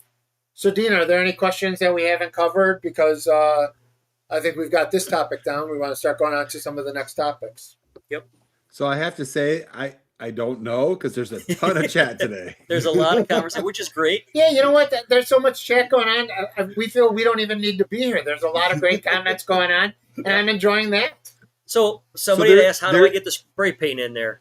I just hold it close. I hold it close to the hole, and I spray it, and I turn the blank over basically 180 degrees, and I spray it again, and I blow through it, and it just moves the paint down. Over a garbage can. Well, I have a shower curtain hanging in the back wall. I have a shower curtain that hangs, and then I have a wire in front of it, and I hook all my hanging tubes on the wires so that I can just work up and down the tube with the shower curtain hanging. That is literally how I've got it. I probably got the idea from you. I mean, shower curtains are great, and then as the paint builds up, it just flakes off. Yep. Soon I'll throw it in resin. Yep. So The only one I see that I think has been asked a little bit was, what if you get it on too thick, especially if you're painting both the tube and the blank? Q-tip will take care of that. I mean, if you've got it in there and you get a Q-tip and just swish back and forth, sure. You may end up with it coming off so much that you have to redo it. Yeah. But, If it's already dry, you may have to stick a pair of scissors end in there, open your scissors up, stick it in the blank and scrape a little bit. Worst case, just give it a light burst again. I will tell you, don't be afraid to have to redo something if you have to redo it. Yeah, that's right. It's just time. So how do we face these blanks up? You face the blanks with a number of different possibilities. One of the things with squaring the blank, facing it, the easy way is with a pen mill. The trouble with a pen mill, the day you receive it, it is typically pretty sharp. Mm-hmm. And it will do quite a few pens, as in dozen and a half, if it's not carbide, before it starts to get not nearly as sharp. And the problem then becomes they sell them as 2-vein or 4-vein, or even some are 6-vein. Yeah. I never had luck with the 6. Didn't you? No. For me, they always seemed to gum up real quick, and they were a pain. I like the 4. And the trouble is that this is a very simple mechanism, except all of these have to be the same height in order for it to work effectively. There you go. Back up here. There's my arm. Dean will find it. There you go. There we go. Okay. And if I go that way, there. Okay. So basically what I'm saying is you've got this face and this face. This one's only got 2. It's not too terrible. You may be able to get it sharp and make it work effectively. With 4, you'd have to do the same thing. There was a guy on IAP years ago who's not there very much anymore, who was a engineer in Oklahoma. He could sharpen these things, and they were really well done. But at a point in time, he showed on IAP how he did it, and there was a jig that he used that, as he was sharpening, kept all these exactly the same height. If you can do that, you have a wonderful tool. If you can't do that, then you've got a problem. Because when this is dull, it will not cut. What a surprise. It will instead just beat the thing up. Now, one thing that is true of all of these, this shaft does have to be the right diameter. And clean. Yes. Yeah. The theory behind that shaft is that it will go into your tube and it will remove the CA that you left inside there. Yeah, the epoxy. Or whatever. Yeah. So that was the theory behind it. And it is true that it will do that to the first one. After that, you've got glue on this shaft, and you've got another problem that you've got to, first of all, clean it off if you can. But that's why these things are a real problem. If you don't, the biggest problem I see with these with a lot of people is the epoxy that gets in the hole from gluing the tube in they warm it up, and then it gets wrapped around this tube. So now it's a buildup, Yep. and it gets gummed up on all your cutter heads. So then by the time you're facing your blank, you slow down, but you don't retract this, and you glue this inside of your blank. You can do that. The other thing with these is, I know the modern craze is doing label casting, and anything where you attach something to the Your clear cast. the tube, your clear cast. The problem you have with this is all it needs to do is catch that label, Yeah. and it's going to tear it. Yeah. The other thing that these will do, and you and I have had a long conversation about this too, is on anything that's clear, you may see it bubble Mhm. because it can pull Yeah. whatever you have away from the brass tube, and you see those little bubbles, and people will say that was something the blank maker did. It wasn't anything that the blank maker did. It was the way you do the facing on it. That's right. I mean, when they're new, they're fine. I've used Yeah, I I've agree. used them for years, and I still have a few every now and then. And when I'm in a hurry, I'll grab it. And I thought it won't make a difference. I'll just quickly face them just a little bit, touch it up, and when they work great. Mhm. For wood, I love those on wood. But when they don't work, it's a catastrophe. I love them Well, on wood. On some wood. Again, on Yeah. spectrum Yep, ply, you you're got right. a problem. Right. On diamond wood, you got a problem. Yeah, Yep. I wouldn't use it on anything segmented. Yeah. No. Yeah. Nope. So, but the other way of doing it is what Yeah. Mark is going to tell us about. Well, you know what? So I use this V block. Oh, let's go to this camera. I use a V block, and then I've got a punch set that I got it at. I think I got it from you guys, and all the different punches. Yeah, there's about 20 different sizes. Yeah, there they just match up to whatever the tube diameter of is. the tube. And so if you want a quick, should we do the video real quick? 30 seconds, maybe 40 seconds of it. I've got a video out there, or do you want me to just talk about it? It's up to you. It's up to you. Dean, can you flip on the video, and we're going to just do it for 30 or 40 seconds, maybe a minute. Well, it'll be the last 30 or 40 seconds if you do it that way. If you just run it, it's going to run 5 minutes. I'll talk it through, and I promise you we'll get out of it real quick. Okay. I'm going So I to do gotta wait for anything you. like this. So you This can is a see here, label I'm picking cast. up a blank. These are all John Underhill The blanks. opals. That's one of his that are here. opals. The other one I was one love of his the label candy casts. bar wrapper. I So you love can that see with this is a evidence candy bar tape. wrapper This is one that's of been his turned candy down. bar wrappers. And this is probably the most And you're gonna delicate of see here them all. what I'm gonna I do, can tell you that if the and, pen mill was to we can catch speed this, it up a little, it would tear if it you'd in a like. heartbeat Is I'm and simply turn gonna it. use- So that's why I don't I'm want gonna to find a use punch the that traditional matches the pen mills on exact center anything of the like this. hole, I'm going to use and the I'm gonna sanding put it center. up there, And it's then real I'm simple. simply gonna take the I've whole got my device, put Harbor it set, on with Harbor my Freight set miter of punches. gauge, and push it in. So here's where And I'm I'm picking simply going to find the the punch punch that I want, that I know and I'm fits simply into gonna pull out the punch that matches it up here. Make sure that I have it in. the tube. Notice on And you can see here this one's got no the space. punch. Well, let's take one that punch has got a hasn't been little bit turned of yet, so it's a silver little on bit it, more bright obvious silver what I'm on it. doing. It's I'm going because, to take it, as John pointed out and on some I'm other gonna things, that when I put go it to into put here. it in, and I'm going to press it and you against can the see that sanding there's no center, space in here. one side, if And I'm I've got simply it going to just use this below thing. the This thing's tube, called a V block. it's And I love this thing. it's You can perfect. see here. And then when I put it on It's a the nice other V block. side, if I And what haven't it thought about does it and I haven't adjusted Is it, you'll just I'm take getting this, oh, sorry, the lock this video's down. talking, Dean, so we can just let the video finish talking. Okay. Nope, that's fine.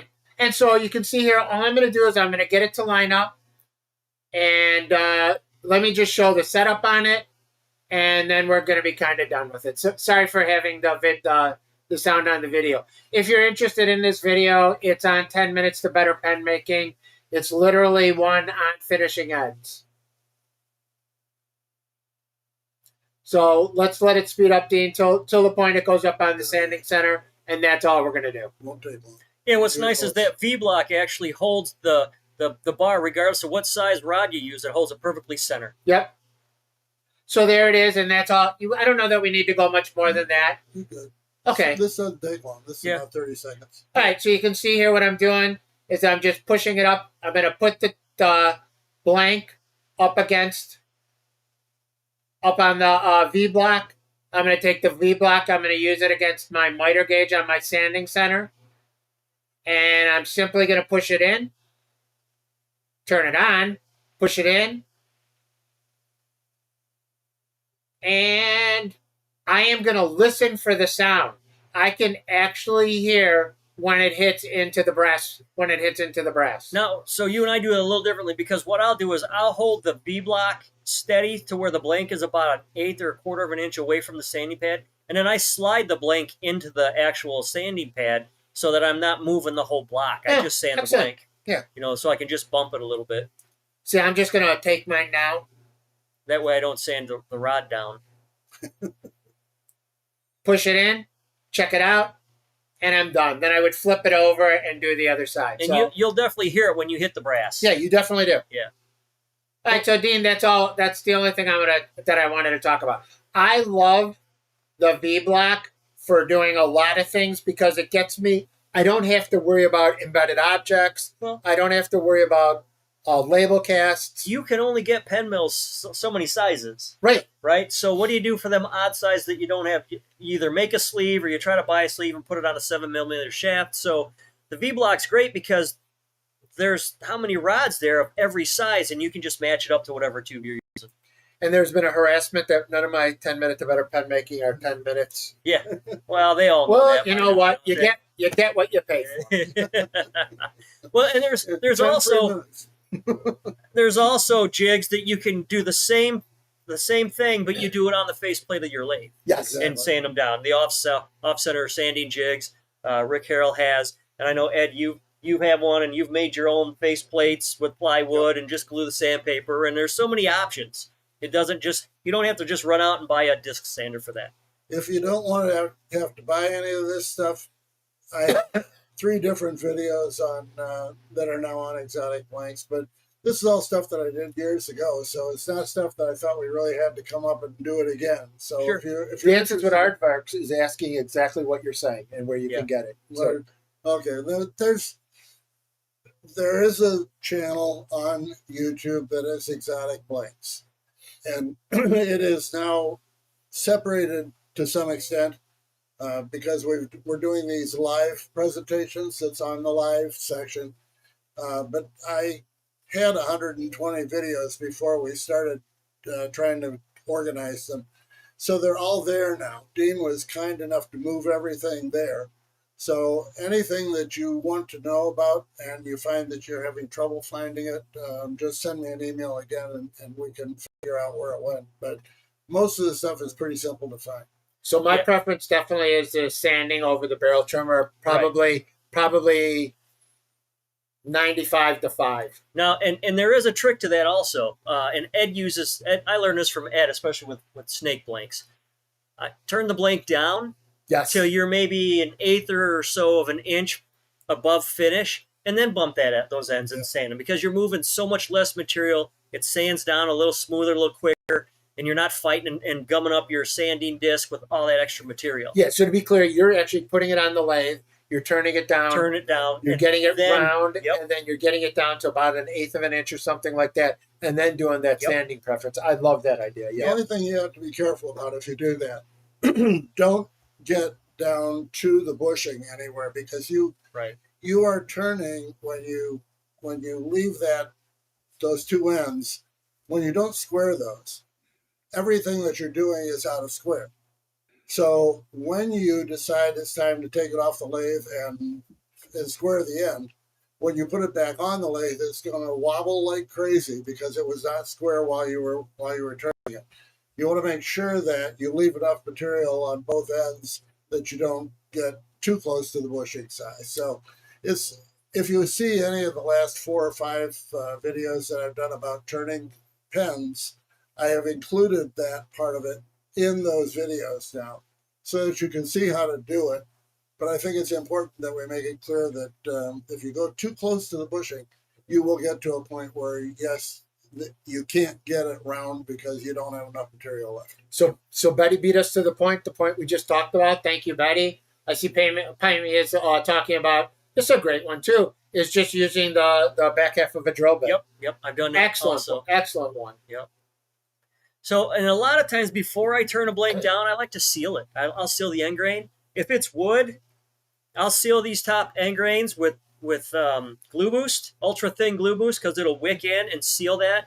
I'll also do it on a lot of my clear casts or embedded objects, because one thing I think about is once this is turned down, I can put some glue on on a piece of paper and dip the ends in it, but it's so much easier to coat an end before I turn it. That way, when I apply my finish, I don't have moisture wicking in from the end grain to get under my finish and ruin it. So it seals everything off. That way, when I do the surface, I basically blend it into what's already coated on the tailstock. So I think we've kind of covered. Any questions on how we square the blank, why we like to square it? So the only thing Anything I'll there? feed in my 2 cents. Yeah, please. I have been a person who likes the barrel trimmers. Mhm. I've used a bunch of them through the years. I did link my absolute favorite, which is the newest one. It's relatively expensive, but it's got the carbide bits in it. Okay. Yes, So again, I haven't sharp used is the carbide key. yet. Yeah. One thing I want to add to also before I turn a pen, what I'll do is I want to kind of take the burr off the end of that tube. So before I put it on the lathe and start turning it, I'll just take a small reamer and roll it around here. And what that does is it cuts that tube, which is basically at a 90. It cuts that away, because what you don't think about is when you buy these pen parts, they've been plated. They might have been machined straight at 90s, but once this plating has been dipped in about 3 different coats, 4 different coats, all of a sudden things start to line up in all these small corners, and that's not a perfect 90 anymore. So when you're all said and done turning that pen and you want to assemble it, what you may notice is you may have fine gaps between your metal parts and your wood or your acrylic blanks where they meet up. So I like to do is I'll take and just taper that, and I'll cut that edge out. Now, if you don't have something like that, another thing, there's a couple things, right? You can get the tapered reamers and put in there. I don't feel like that's enough. So what I used to do is take a pair of scissors, open them up, and just put them in here and rotate my blank around until I see those shavings fall off. And now I know I've got a little bit of allowance in that blank when it matches up, if there's any buildup in plating. And I just feel like it meets up a little closer. You know, and on that point, John, I think you've made an excellent point. With respect to label casts, if you get a little bit of junk in the label when you're doing it, and you go to push it together, how many of us have gone that extra, tug on it, and that's what's going to cause the gapping on a label cast too. Yep. Is that little bit of whatever you have inside the tube. So that little time that it takes to get that tube perfectly clean pays off in spades so many different ways. You know how many pens I cracked the first year I was making? Yeah. About 80% of them. So Well, and the thing about it is when you look at some of these like slim lines and stuff like that, there's not much left. that you have left. No. And if you have a little bit of glue or something, the weird part about it is, especially on a slim line, remember that the bushings didn't have to go into the pen. Right. The bushings go on the outside. So if there's a little bit of funk in there, as long as it fit on your Mandrel, you're fine. Yep. Which is also a bit of an argument for using TBC bushing, turn between center bushings, Oh, yeah. because they are longer to give the blank more support. It also means that you're pushing them into the pen farther. So if you do have gunk in the end, you will be more likely to have to get it out before you put your bushing in if you're using longer bushings. Or you're not going to get them out when you force them in. Yeah, well, if it gets warm while you're playing with Yes. it, and you've got the bushing forced in there and there's still some glue in there, now you're going to have a very interesting problem when you try to take the bushings out. Yep.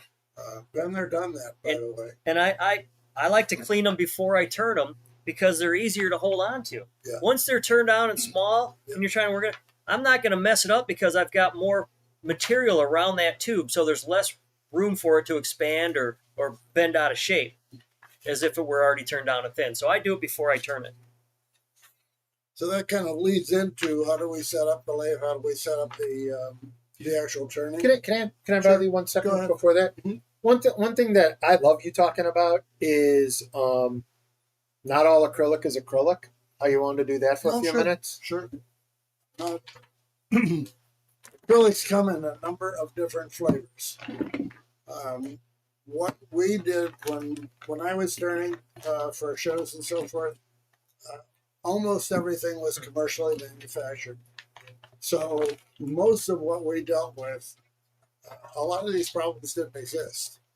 Commercial manufactured at that time, for me, meant commercially manufactured in Europe. I did not buy very much from China at that time. So I learned on how to turn on materials that were dense and actually a lot of fun. They held up well. But nowadays you got a whole ton of possibilities. And go ahead, I'll let you do it, Mark. You're Well, I familiar with was going to say everybody talks about acrylic, and I'll just do it here. This is basically the standard acrylic, right? This is one that most people say is acrylic, and it's acrylic. This one is a poly resin, right? Is it an acetate? Yeah. This one is a Lumolite, and they all have different characteristics. They're going to turn differently. This one's going to Oh, their sheer hardness is totally different. yeah, they're going to turn a little bit harder. This one I always joke when I pull this one up. This one comes pre-chipped for you all the way up and down the surface. The challenge with this one, it's a little harder to turn, but the blank when done is a beautiful blank. Mm-hmm. This is a spectacular look on the color on this one. Ed, you and I have always talked about this one. Some of the camos, some of the camos are a pure acrylic. Some of them have got a little bit more rubbery feel to them. And there's so many different types of acrylics, right? I mean, Right. there's the acetates, there's the keranites, I know you carry so many different kind, and I'll look at them and think, I know what it takes to turn them, but I couldn't tell you what they all are. Yeah. You know, Yep. you just get a feel of it as you work with it. and then you get that first whiff. Yeah, That's generally the smell of them will tell you what you're dealing with. especially if it's ebonite. Well, if it's ebonite, you just leave the room. Yeah. But Oh my a gosh, lot of them will smell a little rubbery. That's where we're talking about the camos. You'll Yeah. get a smell on there that's a little rubbery. Yes. The commercially made plastics smell to me like a new car. Well, and Mark talked about the pre-chip stuff. Yep. Acrylester. The Acrylester, it's a polyester resin, Yep. but how you mix your polyester resin is going to determine how hard it is. And so I imagine when they make these, they're probably making them with a lot of catalyst, so they get hot really quick, which allows them to pour their colors and manipulate them before they blend and make a third color on their own.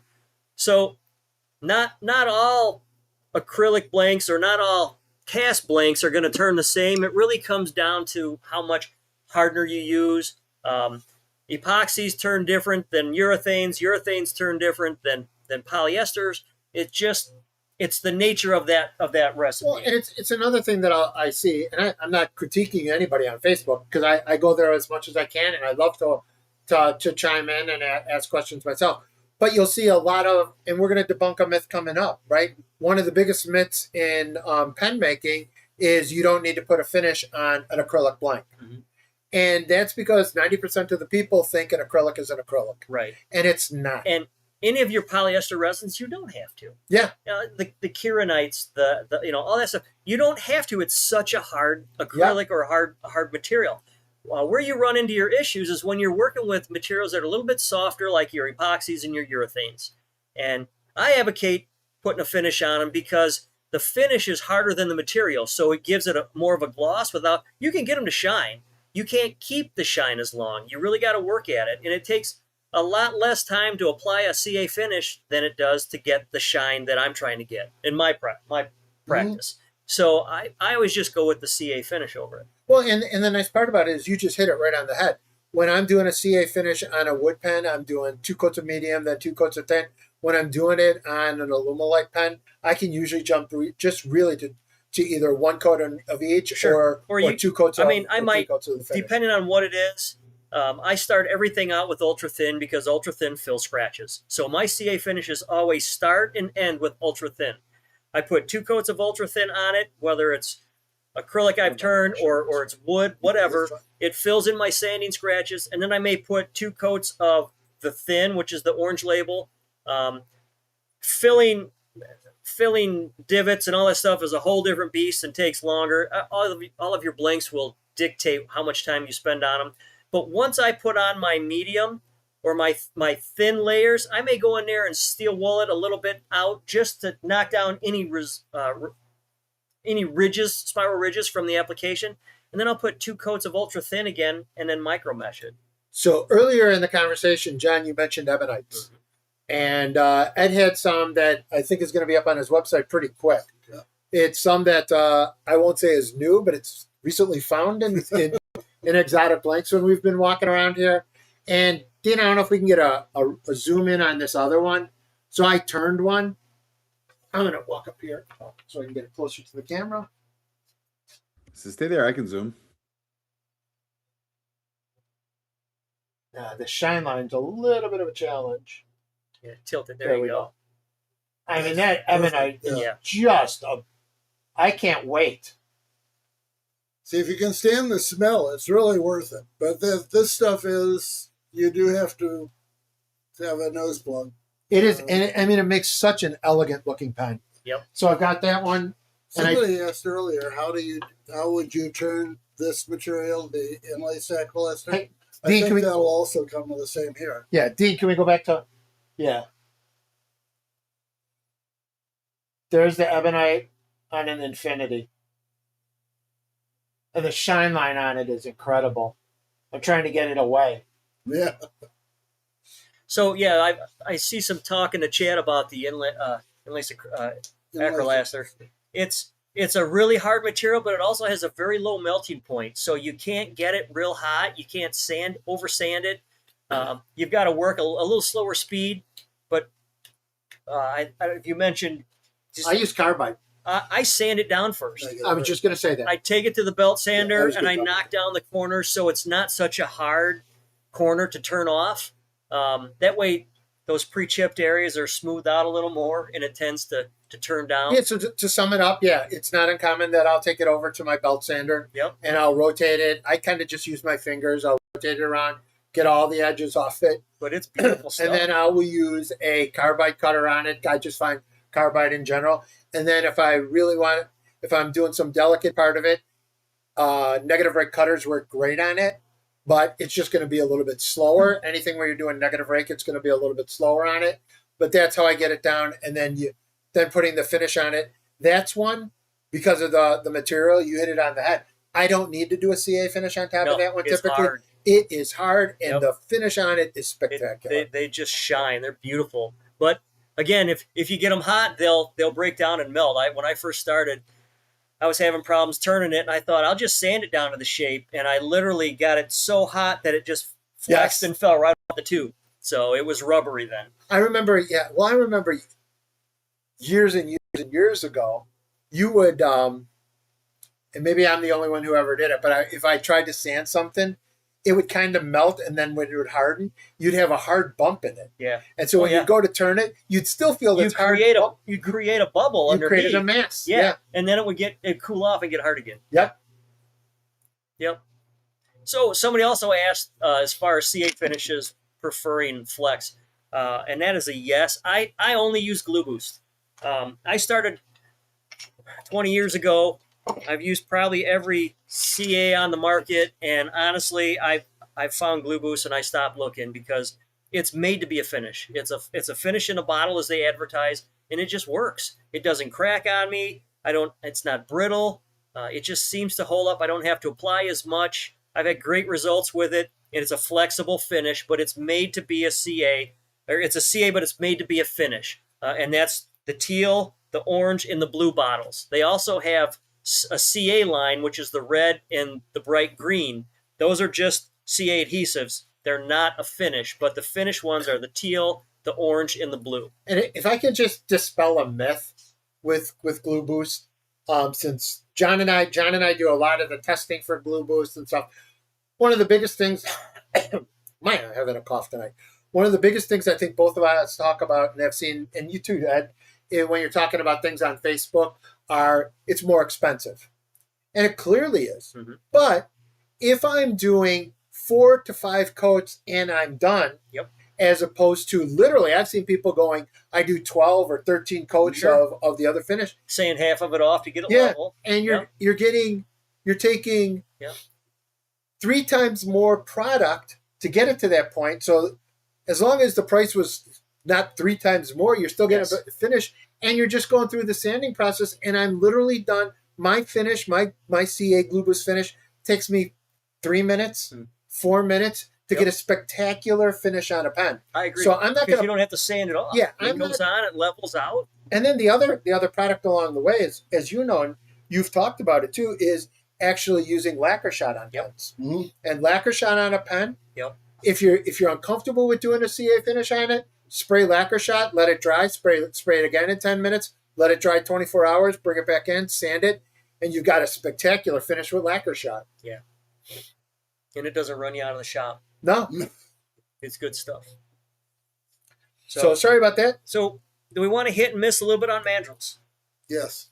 Mandrels are a big thing, Yeah. right? Because that's something that we've all probably used a handful of, and some are definitely, in my opinion, some are better than others. Some work a little better than others. When I first started out, the mandrel I was using was the rod with the little knurl flex, the knurl wheel on the end of it, and I still use it, but I don't use them for turning. And they've got a dimple here so that your live center would fit into it and your dead center, and it would spin. And you know, the problem with these, anything like this mandrel, is the minute you over tighten this, you start to flex all this in here, and then your rod starts to bend, and next thing you know, it's wobbling as it's turning, and your pens are out of round. So I don't use this style anymore. No, I was going to say I agree with you. Generally, you can tell because when you take it off and you look at the end, if it's not a round circle, it's because you've taken this mandrel, yes, and basically bent it. Yep. So I got away from the rods themselves, and for a while I was using the mandrel saver, where it's basically an end. Yeah, there it is. It's an end, which you do away with that little knurl nut now. So now you can just slide it in here and get it real close to what you're turning. But again, I was on the rod, and eventually that rod starts to wear down with friction, and all of a sudden you've got a little bit of gap in here. So now you've got a little bit of wobble, and it's easy still to get something out of round because there's just a little bit of slop and play in there. So the next thing is the turn between centers, short mandrels. And these are great because all you do is you slide your bushings on here. This goes in your tailstock because it'll spin. This one is a dead center. It's set in your headstock, and this is what drives everything. Your bushings slide on these. So basically everything that you're doing now is one barrel at a time. And that's where I like anyhow. I started out doing 2 barrels at a time, and that's when I ran into a lot of problems out of round. So now it's 1 tube at a time, regardless. I only do 1 tube at a time on everything that I'm doing. Regardless of what the pen is, 1 tube at a time, and these work great. And it's easy to swap out. You're not undoing a nut and a knurl and sliding bushings off a rod. If I want to do some finishing, then I'm going to slide my Delrin bushings on there. Always use Delrin bushings when you finish, or you're going to glue your metal bushings to your pen blanks, and then you're going to be fighting and messing them up. So it's really quick and simple to just slide them off and put the next one on. And I didn't bring it. Which one is it? It's this side. John, you want to talk a little bit about this? Yep. There is a little bit of a problem here. And if you get I have it on mine. I brought mine mine too. Ahead. So one thing you're going to notice in the manufacture of these, there's a slight undercut down here at the bottom of this post where it meets this bottom drive. And so what happens is that undercut tends to work at your bushings. So I can get this off. It tends to work at your bushings, and what happens is it creates a bit of a burr, and your metal bushings will hang up on that. So if you buy these here at Exotic Blanks, they come with these nylon washers, and they're great because they slide them up there, and then your bushings go on, and there's no reason you can't access that undercut, so you're never going to have a problem with your bushing sticking to it. If you don't have that, a real simple solution, take one of your old Delrin bushings from finishing that's wore out, and just turn that sucker down and part it off and slide it on there. It works very well. I've done that in a pinch. When these get all gummed up after a while, I just drop them in a little medicine bottle of acetone, let them soak overnight, and then the next day they wipe right off and they look as good as new. They might be slightly yellow, but they work great. They're clean again. So that's how I do that. The only thing that I use this for now, as you can see, I still had it set up here, and I actually got this tip from Mark, and it works very well. These rods are great for when you want to buff.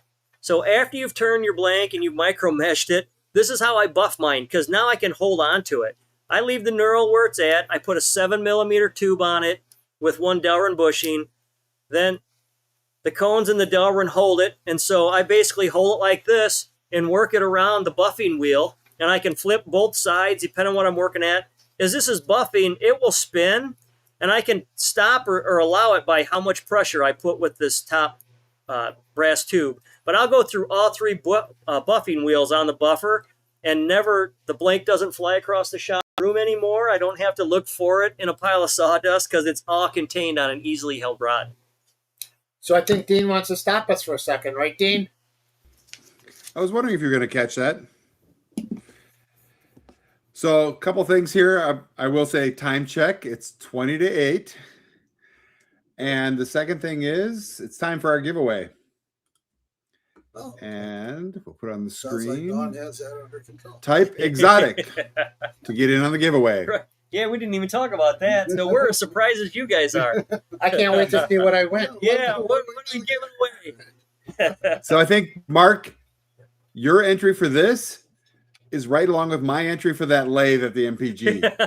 Oh, that Powermatic lathe, Jet Powermatic lathe that will be given away at the Midwest Pen Turners Gathering April 17th and 18th in Hoffman Estates, Illinois, for $59 and some spectacular vendors. Why everybody?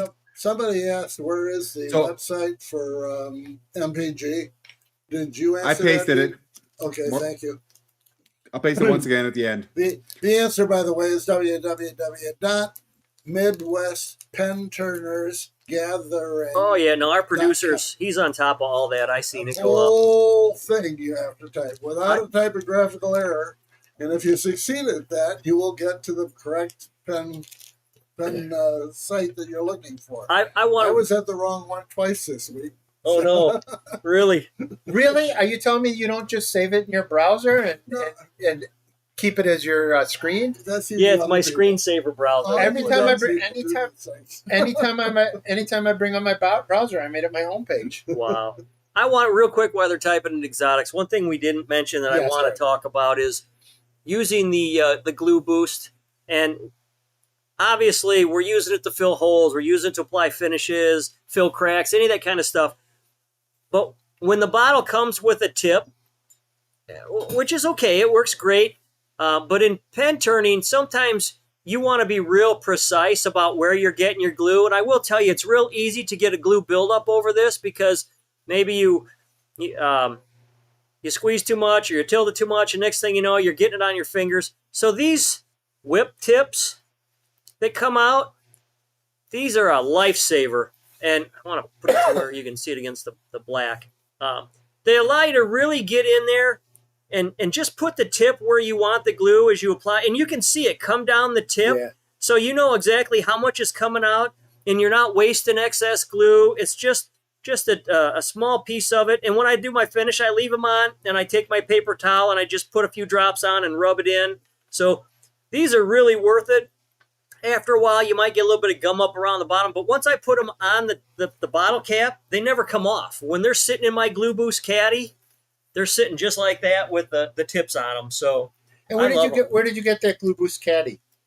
Right here at Exotic Blanks. Well, to be honest with you, I printed my own, but and then we sold them. Yeah, but after Dean fixed the print and shared it with me, because mine looked like a brick. But yes. Those Glue Boost caddies are nice. Everything's magnetic, stuck to the lathe bed, and you just pick them up and use them and put them back in. I don't spill or drop as much as I used to ever since I've had it. So it's so good the question stuff. comes up, what's the lifespan on Glue Boost? You know, I think officially they say that it's 6 months. I've had it, some of the other ones, I've gone way longer than that. Here's one thing that I do want to tell you, and this is, once again, something that I've always heard. Before you open it up, when you purchase it and you get it shipped to your house, before you open it up, you are perfectly fine with leaving it in your refrigerator. Yep. Yeah. I write the date on it when I get it. Yep. So I know I'm using the oldest one first. Yep. But I put them in a door of my shop fridge downstairs, and it's just where the butter used to go. Now it's Glue Boost. Once you open it up, though, yes, don't put it back. It never goes back into that refrigerator. And I see people talking about it all the time. Yep. That will be the guaranteed way to make it harden quicker. But honestly, I go through glue fairly quick. So do I, yeah. But if I weren't, I wouldn't be afraid to have it on the shelf for 6-8 months to a year. I would say a year. I've had no problem with I mean, as long as you don't have a lot of humidity in the bottle, then you're not going to have as much of an issue. Well, I know it for a fact because, some of the test bottles that I get, when Rick is trying, for the when we Fine did tuning that. the recipes. Well, no, the thinner formulas Yep. and some of the teals and stuff like that. I've kept those bottles. I don't have a need for some of the real thin stuff like you do right away, and so, but I'll use it again 9 months later, and it works perfectly fine. I use more of the ultra thin than I do anything. Right, and I use the orange and the blue way more than I do anything. Because I like it as a scratch filler, so I don't have to work as hard to remove scratches in my final finish. But and the nice thing about these little whip tips is, eventually you're going to get some buildup in the tip, but that's real simple. I take a pair of scissors and I cut about a 1/16 of an inch off, and they're good again. So every time I use them, I just work my way down the tube till it's unusable anymore. Those things are sold in a 12-pack, and they're really inexpensive anyway. So they're great tools. Oh, they last a long time. They're good. I'm upset when I drop one and lose it because they're such a versatile tool. The other thing that I had notes on that we haven't talked about at all, but I to say very quickly, if you learn to turn with turn between center bushings and you don't tighten the tailstock real far, it will also save you from having catches that will ruin your blank. If you get a catch and the tailstock is not really tight, the blank will stop turning. Yep. And so, as you evaluate what you're going to do with mandrels, one redeeming factor of turn between center is you will have fewer catches that do damage. All right, so getting a word in edgewise here again. The two winners are Greg Settles and Bob H. If we don't know who you are, send an email to sales@exoticblanks.com. The prize today, which nobody's reminded me to ask again, I've been waiting, are each getting a $25 gift certificate. Nice. Cool. To buy John Underhill blanks. That's a good idea. That's good. To get some glue boost or a caddy. And if you order it today before midnight, there's a good chance I'll go pick it. So Right. I think I picked like 60 orders today. I love coming out here for that. We have picked a lot today. All right, so we are getting tighter and tighter on time. Okay, I'm going to touch on bushings. We'll try to do this rather quickly. It's interesting to me how many questions I get about bushings. So one of the things that I think we need to understand, bushings are being used so that you can make your blank end up the right diameter to work on that particular kit at that particular point. For example, if you're working on a cigar pen and you're trying to make the upper section, the center band, it is a big fat one. So when you think about these things and you try to say, I had a call this week where the guy told me he only had 3 bushings, and he's probably right. But it made me think about bushings a whole lot more than I have before. Because he showed me what size they all were and said, this is not going to work. And he was right. But by the same token, you can look at these things and understand that this is a centerpiece and it's going to end up looking like this particular pen. So when you think about your bushings, understand that they're only there to get you to the right diameter. You could make them yourself. You could take a 7mm hole, put it in the middle of there, put the tube into it, and you would end up with a piece that can then be cut down to be a bushing. So, there's nothing magic about these things. People also write to me and say, you don't have bushings, I can't make the pen. Why not? Make the bushing and then make the pen. Measure the piece that you're trying to batch up to. And you have the kit, so you have the piece, measure that with a caliper, and that's the size that the bushing is going to be. It ain't magic. So, it's one of those things that we end up talking about very rarely. And yet people have become so dependent on these things that they're supposed to be a help for you. Well, and somebody did comment about a cigar, and I will agree with them.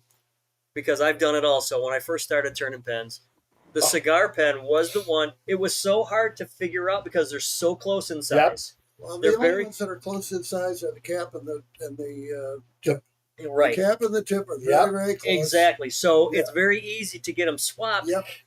Yep. So I always had my instruction sheet out, and Mark and I were talking about this. We both inadvertently, without knowing it, had 3-ring binders with the plastic insert sheets that we would keep the instructions in. So we would flip to them to see. And the cigar pen I always took out to make sure I had the bushings in I the right still order do. I still because have to. they're so close. And the cigar So if pen I could- has- go If ahead. I can interject, the cigar is the only one where the cap and the bottom are the same diameter tube. Correct. Like Yes. your juniors are different sizes. Yep. Right. Yep. But I different love size cigars. bushings. Yeah. And I made so many of them, and I got so sick of trying to match them. Yeah. I made a cheap wood pen and never assembled it. That pen sits with my bushings. Oh, the there two you go. tubes separate with my bushings. Yeah. In the right order. There you go. So you can just put the bushing in to check. Yep. That's great. Yeah, So- that is the most difficult of the pens. Yeah. It's got more, well, apart from making tenons, which scare people, but but that has to have the short tube on the top and the long tube on the bottom, and they're only less than 1/4 of an inch different, and they're the same diameter. So there is Even the juniors are the lower half of the junior pen is very similar. I mean, Yep. the middle where it meets up to the cap is just slightly larger than the bottom. So I always have to put the two together to see which. Yep. So the smaller do one it all goes to the the time. end because they're so close. It's hard to look And at. then and judge. on my table, I lay them out in the order Yep. that I'm going to put them on the lathe. Me too. So it did come up, or we're going to talk about it maybe at some point. I have a very specific way that I always turn everything. Yeah. So for me, it's the way that the pen is assembled. So the top will go here, and if I'm doing a Vertex Supreme, it will be the top is always here and the bottom is always here. So I'll do the first blank this way with the top, take that blank off, put the next blank on, and this will be the middle to the end. And I always do everything the same way. Yep. If I'm turning wood, I'll have them lined out like that. If I'm turning acrylics, I'll have the bushings out, but I keep the acrylic blanks in my pants pocket. So while I'm turning the cap, the lower half is warming up. And I always have 3 or 4 blanks in my pocket because acrylics, resin cast blanks always turn smoother when they're warmer. So I always warm them up in my pocket before I just put them on the lathe and turn them. Hey, you know what? Complete aside, we weren't going to talk about this, but I did bring it. Dawn has these. I don't know if they're up on your website, but this to me is an invaluable tool. for mass production. So if I'm doing mass production, the bottom of these things, if I'm doing a pen and I've got a top and a bottom, I'll put the top up here, that the top is here and the bottom is here. And then when I put the thing here, the bottom here and the bottom here are always my center point. Sure. So this will be the bottom of the top. the top of the bottom, and this will be the bottom of the bottom. But I'll do this and I'll line everything up as they go across here, and I'll have a whole rack of these so I can do to speed up my turning. If I'm doing 6 or 7 or 8 of the Juniors. Vertex Supreme, any of the juniors I'm gonna do, I'll do all the tops on it, then I'll do all the bottoms on it. But I take my time. Remember that we put those X's on it, Yep. and I'll make sure that line that I drew to show where my center is, those lines are touching here. So then I know that I'll always have them in perfect alignment. So this you can get at I think Dawn will have it on the website. If you're not, you can get this at like a Hobby Lobby in the sewing section. Yep. This is Have you ever knocked it over full? no. Oh, okay. Call me when that happens. Okay. But the nice thing about it is everything. Hey, there he is. Yeah. Dean, I love having this because I can put up to 50, maybe even 60 blanks on here. Yeah. And the smaller ones, the Vertex, the Diamond Knurls and stuff, the single barrel stuff, will just be on its own row. And I'll try to keep it that way. So, like if I'm doing Diamond Knurls, they'll be on the bottom, and they'll all be doing that. If I'm doing the Vertex that's not the Supreme, the other Vertex, the single barrel one, that'll be on a row, and I'll know what I'm doing as I'm going down. So this, if you're doing a lot of pens, this is a great thing because you can use it. you could put things on the side and you know what orientation everything was lined up in So when you come back in. I take it a step further before I place them so that I know what's what. I always take a Sharpie, and at the center point of my two blanks, at the lower half of the top or the upper half of the bottom where they meet, I take a Sharpie and I put a black line on the tube inside. That way, if I get them mixed up, I can look and see where the black line is inside, and it's not going to affect the assembly process. Perfect. Okay, I think we're down to the point where we can assemble. And since we got 5 minutes, we can assemble. Well, the biggest thing Go ahead. I would say the biggest thing for me in the assembly is it does depend on your component set. Mm-hmm. Let me do the overall, and then John, you can talk about specifics. Mhm. Is if I'm doing something like this infinity, and Dean, can we go back to He can zoom to you. do this camera and zoom into me? He's over here. Yeah, he's right here. Here, you want? Okay, right there, Dean. Can you zoom in? This was really important to me. Okay, retard assembly. There we go. There we go. But don't do anything, Dean. Just stop. There you go. So you can see how the blank There's was a pattern. done. That pattern is important to me. And so whenever I have a pen that's a twist pen, I make sure that I will do the bottom first. I'll do the assembly on it. Then I'll actually screw the bottom of the top onto it. Do you take the nib off and just use the threaded coupler? Yes. Okay. Yeah, that's what I do too. And so, so you can see here, the other one is your pheasant feather blanks are very important to me. Get them to line up. It has to be lined up. Always start with the lower blank and assemble it, and then here, let's show them. Yep. And then what you'll do is basically have the nib off because it's so much easier to work. I don't know, Dean's, you're in there. He's over here. Okay, so Dean, we got it. there we go. So, Well, he So was the over nib- off screen doing it. See if you can find it. so Can you the find John? Where's John? so the nib is off. It's so much easier with this nib point off. And then before anything is added to this center band, just screw the center band on. Yep. So once it's screwed on there with the black threads, then you take your blank and you kind of twist it to where you want it and you press them together and then hold them tight and unscrew the bottom, and now you can finish pressing it in. That way it ensures that your pattern is going to line up when it's fully screwed together and threaded. When you press that home, if you do exactly what John is telling you, when you press that home, if you have screwed around with the blank enough that you've made the tube sharp, which can happen, it will then take the black plastic and peel it off. As it peels it off, it's going to bring it right down above the center band. That's where these come in, yeah. What you want to do is make sure before you go all the way down, it doesn't matter what you're using to put it together, but before you go all the way down, about a 1/4 inch gap at that center band, make sure they're clean.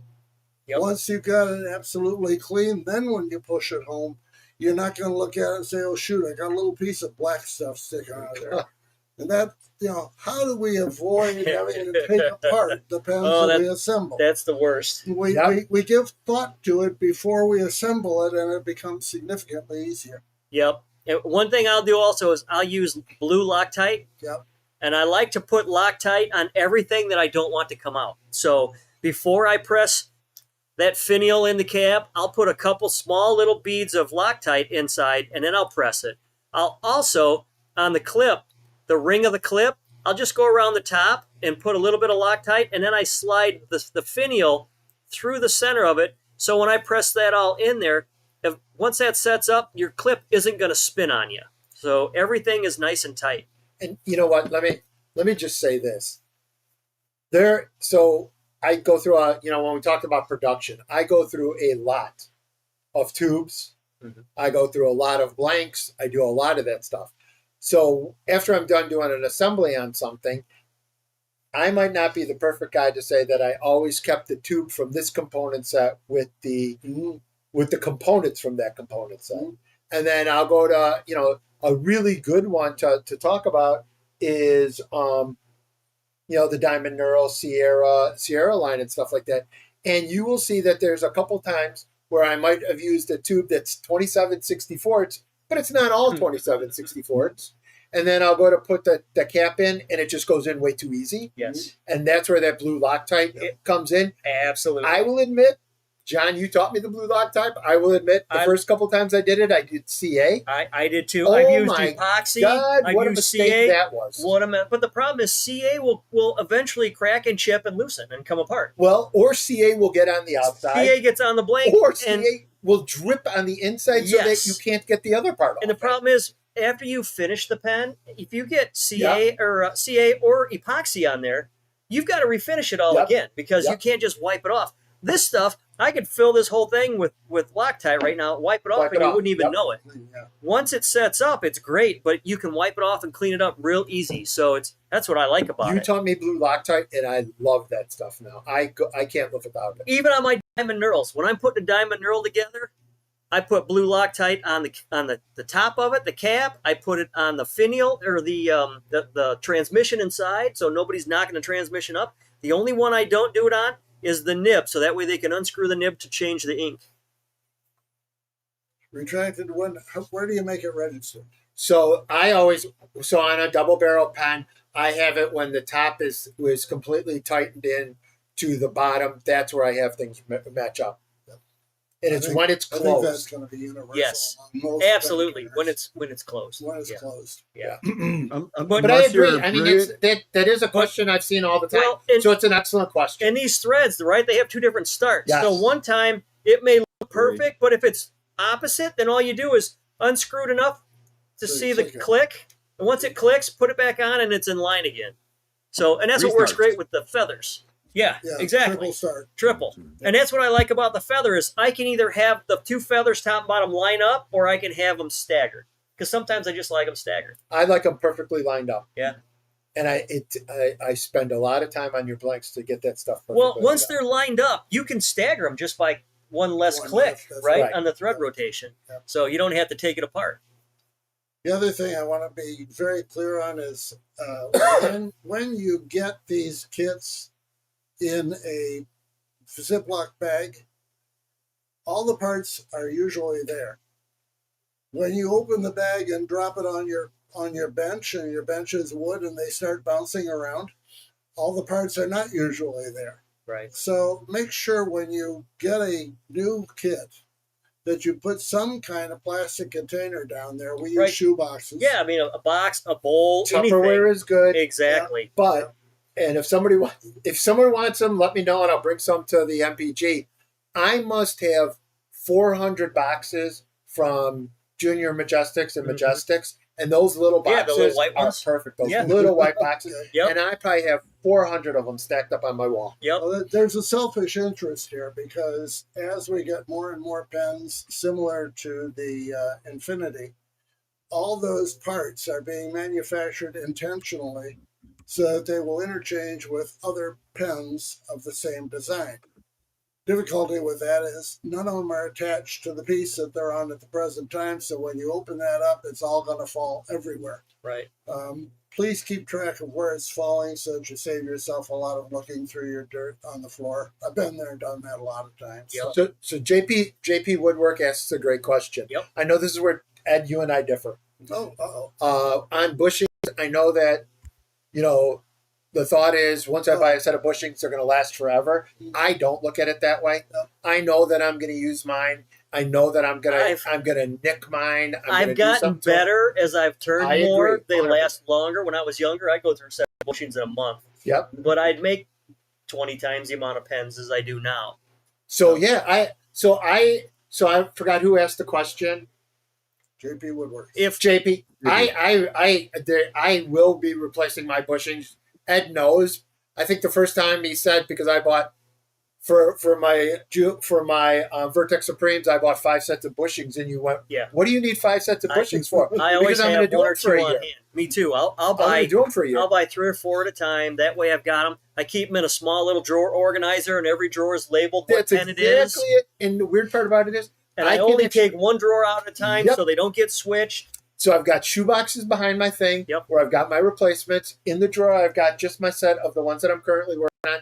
And there's no better way for me to do it. but when I pull it out and I'm trying to figure out how to get the blank lined up in it, Yep. if I see a little bit of a hint that there's a little bit of a dent in there, You'll that's when I see it on your replace it. pen. When you assemble the pen, you'll know when it's time to replace the bushings because You you'll see more of a gap there, more of a distance, a drop either in the wood is a little bit overturned, and that's real simple to fix. Just put a little extra CA on the finish, and you'll build it back up. But replace your bushings because they're wore down. And I normally can see it because, well, then, that's something we don't talk about. We didn't even talk about it in here.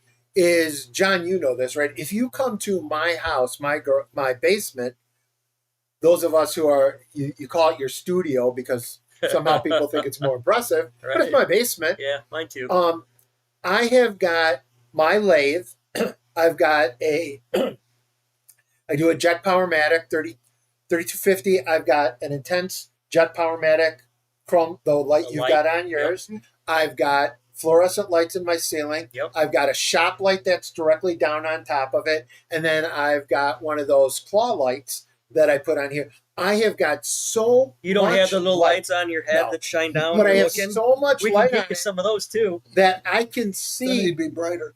I can see if my bushing has any imperfection on it. Yep. I literally can see it, and I throw them away. Lighting is huge in turning. Yes. You have to be able to see what's going on. You have to be able to inspect your finish, look for blemishes in it. Don't settle for just okay. Do the best you can do. So if it means, well, the Infinity pen I made the other day, I turned the oak one, and I noticed I got it done. I was pretty happy with it. And as I'm looking at it in the light, I seen a couple of small areas I didn't like. And I rough sanded it and started over, and I put another finish on it just because it just wasn't there yet. So, if you can't see it, you can't fix it. So make sure you have enough light to see what's going on. So there's a lot of great, take a minute to read some of the comments. There's a lot of great comments out there. One thing I want to touch on, because we get the question from time to time, and I have taken a position on it. Question is, do we offer a veterans discount? We give approximately 1,000 pen kits a year to Turn for Troops. And in some of them, I charge them cost. In many of them, I give them away. I feel that that's our contribution to service people. The reason I am reluctant to say, yes, we're going to give a discount to veterans is that I feel that then why shouldn't I give a discount to firefighters? And why shouldn't that extend to ex-policemen? You get to the point where there are an awful lot of people that service us as a society. And as a small business, we don't operate on a huge margin. So somebody has to actually pay list price. And if we give somebody a discount, I feel like we should give it to everybody. So we try to put things out at the lowest price we can afford, and then we do give away stuff. Well, let's be honest. So with the Midwest Pen Turners Gathering, we donate 200 to 300 pens for Turning for Troops. Yep. If you're planning on coming out, make some pens. We donate them to Turning for Troops. Yep. You have always been helpful to us to getting those. And even if you only turn and you want to bring some turn tubes, we figure out and we pay for the tube. We get it from you to do that one. Yep. So Turning for Troops in our service is a very, very important part to it. So that's the end of my commercials. I want to add to assembly. Okay, go for it. Just because I looked down and I seen it. So if you guys have ever noticed, sometimes when you put a pen together, especially the twist ones, you go to turn them, the ink doesn't retract real fast. It's just kind of a slow moving one. Or sometimes the tip just kind of hangs out there. So someone's going to get ink on them, right? It just doesn't. It's a simple fix. Unscrew the tip, take the spring off, and just stretch it out a little bit. Don't go crazy with it. Just stretch it out a little bit, add a 1/4 of an inch or so in distance to it, put it back on there, tighten it together, and now that spring is tight enough that when you turn it, it retracts. Yep. Here's something you don't do. All right, here's something you don't do. And this one, I hate to keep picking on Facebook, but I just read this. Someone actually said, take a Parker style refill. You could take the plastic off, buzz it against the sanding center, put the plastic back on there, and the pen, it'll Oh, retract. if they've sent it. Oh, okay. Yeah, If they sent it down. Yeah, Shorter it'll refill. short. But what do you do when that ink runs out? They, Right. they said give them 4 or 5 I mean, if refills. you're going to keep the pen yourself, I've even gone as far as on my own pen when I first started out. All of the Parkers have that little bump on the top end of them, right? Yep. Not where the ink comes out, but the very back end. It's got that little bitty, Touches. and I've just cut it off a hair. It was just enough to work, but it was mine. So, but those are all learning experiences. Another thing, a lot of times when you go to put the ink through the nib, you'll notice that it doesn't quite go through, like there's too much plating buildup. So in the past, I've gone in there with a small file or a pair of scissors that are real pointed, or needle nose pliers. From the inside, before it's assembled, I'll go back in and I'll try to clean out some of that so the nib actually goes, or the ink tip goes through the nib a little easier. The other thing that does happen with some nibs, it used to be when I was doing shows, it was on every cigar pen that was gold plated. They had too much plating on it. And so the hole that was left in the nib was actually too small for the refill to pass through it. So you had to take every one, and I had a Dremel tool that I'd just go in there real quick with it running at high speed, and it would clean it out. But that still happens from time to time, and you'll find that if that happens, if you find a pen that it's happening to, you're probably looking at something that's very well plated. Because they put on enough plating that it stopped To the build thing up. from operating right. I always worry about getting in there and trying to clean it out, and now the plating on the outside is going to chip or flake off. Yes. So you want to be careful about how much you remove and where. You want to make sure it's on the inside of the hole and not at the bottom of the hole. And it's gentle. You're not taking a hammer and a punch and trying to punch a punch. I mean, it's Well, very, you very can subtle. take a drill bit.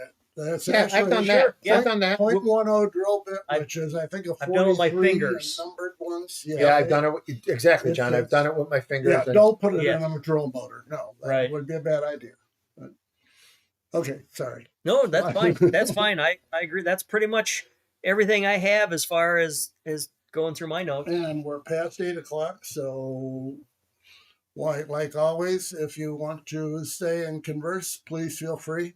But that's what we will call So real quickly, Midwest Pen Turners Gathering, April 17th and 18th, $59 gets you everything set up. If you're going to look for the hotel, we still got a great deal on the hotel that you'll be there. Plan on coming out if you want Thursday night. We hang around. If you've been there before, it's not uncommon to find the entire Midwest Pen Turners Gathering sitting out in the lounge area till 2, 3 in the morning. Yep. It's always funny because my wife rooms with Sarah, who I think is on the call. I room with John because John and I, it's not uncommon that we're up all night. We literally go back to the room at 3, 4 in the morning and then realize we got to be up at 6. It's 6, yep. To do it. Open everything up. Yep. So if you get a chance, you have any questions about it, please let us know. We will definitely answer any questions. You can send it through Exotic Blanks. I always appreciate the time that they give us for being on this call. Yep. Okay. Any other questions that we want to talk about? Trying the book. Well, good. Keep on trying the book. Yeah, Anthony, if you have any issues with that, send them email to sales. I don't know why you're trying to. If there's a problem with the trying, please let us know. Send it at mpginfo@yahoo.com. We answer all our questions immediately. My the chief financial officer for the Midwest Pen Turners Gathering is a phenomenal person, and she does great with it. So we're looking for any questions on here. Yeah, Sarah, you know that we love talking in the lobby. Yeah, the biggest problem is come Sunday, I'm pretty much comatose, and then I've got to drive all the way home. So everything is done by Saturday evening, but most of us don't leave until Sunday morning because it's just too late by the time we get everything packed up. And Wait. One of the Chicago guys is complaining about driving home. All right, so let me tell you about this one. All right, so there was one time that I drove home that night. This is a true story. John came to pick me up on Thursday. It was 75, yes, 80 degrees, 75, 80 degrees. Yeah. I didn't bring a jacket. I brought a little thing. I'm putting it on. So we were there. This was back, we were in a different facility. And then we did everything went great on Friday. Saturday, someone goes, look outside, it's snowing. By the time we left that day, there was 5 inches of snow on the ground. Yeah. And I had just a summer pullover jacket that I had to drive home with. I had to stop twice on the highway pulling over to get the snow off the roof of my car. I was using my driver's license to scrape the snow off Yeah. the window because I didn't have a snow Yeah, I scraper. took my at that time. snow scraper away. Yeah. Yeah, I'd already cleaned everything out of the car to load it with everything I needed for the show. So yes, Dean. We don't want to report that. I will mock the fact that we're from Chicago and we're still exhausted. I only have about an hour to drive afterwards, and fortunately, that's one of the reasons I have Donna there with me. She drives me home. My problem is I don't get any sleep all weekend, so I Right. go 3 nights rooming with Mark, and I get about 3 hours of sleep each night. So yeah, it's tough. I hope we don't need any more scrapers. Yeah, let's hope we don't I'm need- not planning on. If I need to- Last year it was 70 both days. And Yeah. it's been beautiful weather out Well, there. what's nice about it too is everything's held at the venue, so once you get there, there's really no reason to leave. So, Someone asked where are the thin whip tips for the glue bottles on your website? Are they on the website? The whip tips? I don't know. I know. I think I got that bag up with them when I actually bought glue from you. It came No, it's attached to the bottle. not normally. No, was that a special privilege I got? It could happen. No, I honestly don't know the answer to that question. It should be It should be I'm out there. with the Easy Bond stuff. There's the 333, the 222, and the 111. Isn't the 111 that? No, that's also. Yeah, he's just looking for the whip tips. Yeah, I know what he's trying to find. sorry. I'm trying Yeah. to think of where. Because this was actually rubber banded to the bottle. What city is the Midwest Pen Turners venue at? Hoffman Estates. It's right off of I-90 and like Route 59. Just got home from Florida. That's nice. I will be down in Florida next month. I won't. I won't either. I leave in 8 days. And then Oh, for nice. Florida. what? Florida? Huh. Well, We'll be down there together. we should check. We'll see if we're going to be down there together. Next weekend, I'm going to be in Minneapolis teaching, and then after that, I leave the following Thursday, and I'll be down there for a while. So we probably Yes, cost I about see that. 28 hours. Chris, I'll see you. I'll see you next week up in Minneapolis. Make sure you stop by and say hi, and tell everybody that what a good time you have on these things. No, it's far enough from Chicago that now you don't have any. Yeah. Hoffman Estates, look it up demographically, and you'll find out it's not a bad place to Oh, live. Hoffman Estate. This No, area is a beautiful Yeah, area. it's west of Chicago, so It's quite far west. Yeah, 25 miles outside. I of come Chicago. from the south, and I don't go anywhere near Chicago. So if he had any closer to Chicago, I wouldn't be there. So the question comes up too is recommendations from the airport to the MPG. So one thing you'll learn about Chicago is we don't tell anything in mileage. We do everything in time. So if you're coming there during the morning, it's going to be 45 minutes to get from O'Hare to where you're going to be. If you're coming in the middle of the afternoon or some off time late in the evening, it's probably 20 minutes.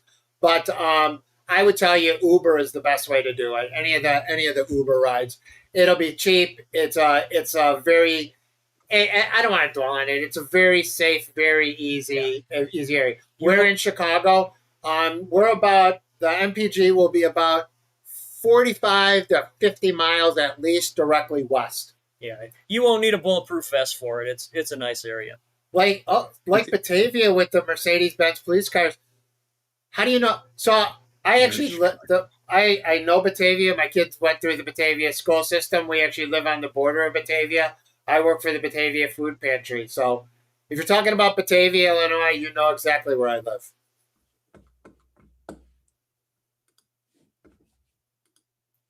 Oh, so Anthony, you say the group rate's not available. Please send an email to what is it? At yahoo.com. Go on the info site. There's a Yahoo email. send it to us, and my wife will be on that first thing tomorrow morning. That's with the Mark, hotel, and we'll work on that with the hotel. We've had some challenges with the hotel when they sell out of our rooms. We just have to request more rooms. He is right, Mark. It's looking for me too. All right, so please let me know, Dean, and I'll talk to Donna. If you send it to the email address for the thing, soon as we get it fixed, we'll let you know, and we'll get you back up. So you're 40 plus years in Batavia, Illinois, not Batavia, New York.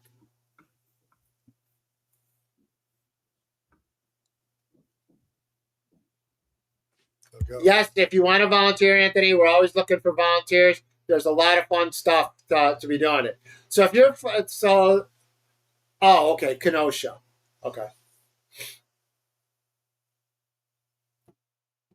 So have we answered every possible question? You could send it to sales at Exotic Blanks if that's okay. Anything with the MPG, Dawn and Ed will forward it on to me, and I'll make sure that I answer it. And please be a little bit okay with the hotel. We promise you we'll get that fixed then. Any other questions, comments? I can't wait. The next couple months, we've got some pretty cool ideas that we're talking about. We're going to get back to some of the... If you're new to this one, we don't necessarily just talk pens. We talk projects. We talk other things. We've got some pretty cool ideas that we're going to be going with in the next couple months for this venue.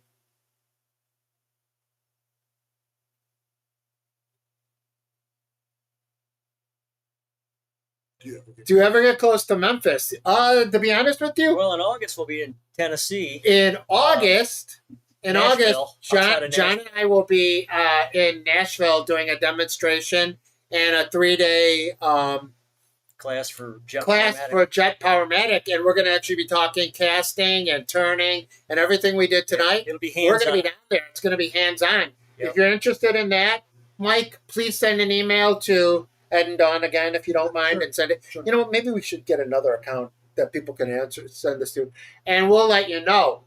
We will have information at the MPG for how to sign up. I think they've got 20 lathes down there, and we're going to do 3 days of hands-on in Nashville. I think that's not that. I mean, it's reasonably close to Memphis, and I love Memphis. I lived and worked in Memphis for about 4 years ago. Really? Yeah. Oh, sorry, not 4 years ago. About 10 years. Okay, so wait, it was way longer than that. It was 1995. How time flies. It was 1995. I was working in Memphis, so I'm familiar with that. And I see Jack, you're in Batavia. So Stop by the Batavia Food Pantry on Wednesday nights. I'm always over there. And the other thing is, yeah, I live by, if you know where Marmion is. So Anthony, the class, it's run actually by Jet Powermatic. They've just brought us in to teach it, but everything is through them. I think it's somewhere around $500 for the 3 days. Yeah, I'm isn't it? not sure. I'm not sure either. But because they provide all the tools, the workshop setup, and it'll be a hands-on with resin casting and turning several project blanks. Yeah, you're gonna resin cast. We're gonna talk a little bit about pen making, and then you're gonna have the ability to stay or Yep. come back on that Sunday, and you could turn a handle like a pizza cutter handle, Yep. or ice cream scoops or any of that stuff. And we haven't worked all the detail out yet, but we'll probably have some open time also for just hands-on for more resin casting. 'Cause Yes, I yeah. plan on taking about at least 10 gallons of resin down there, so no sense in bringing resin back. We're going to use that stuff up. So keep in touch with us. We'll let you know. How that one unfolds, and I can guarantee if you talk to us, you'll be able to sign up way before that Powermatic is going to announce it. They've actually told me that if I could fill it up at the MPG, they would just ask us to come out there again and do it again. Yeah. Doug, who, if he's actually going to be listening to this, I just got a text earlier. Doug from Powermatic is normally on this call.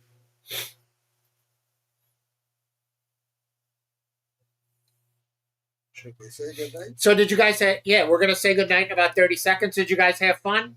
For those of you who was a first timer, if you came from any of the Facebook pages, hopefully we gave you what you were looking for. The one thing that we always ask is please also send an email to sales at Exotic Blanks with ideas. We're always looking for ideas of things that we should do. And it's not limited to just us. If we know Right. someone else that does things, segmenting or something like that, we'll bring them in and they will be doing the conversation on it. And the nice thing is, it's all of this now is on YouTube. It's all repeatable. You can play it as much as you want when you want. You can fast forward through Mark's parts and then listen to Ed and I more if you want to Wow. do that. I mean, it's nice because now it's all readily available.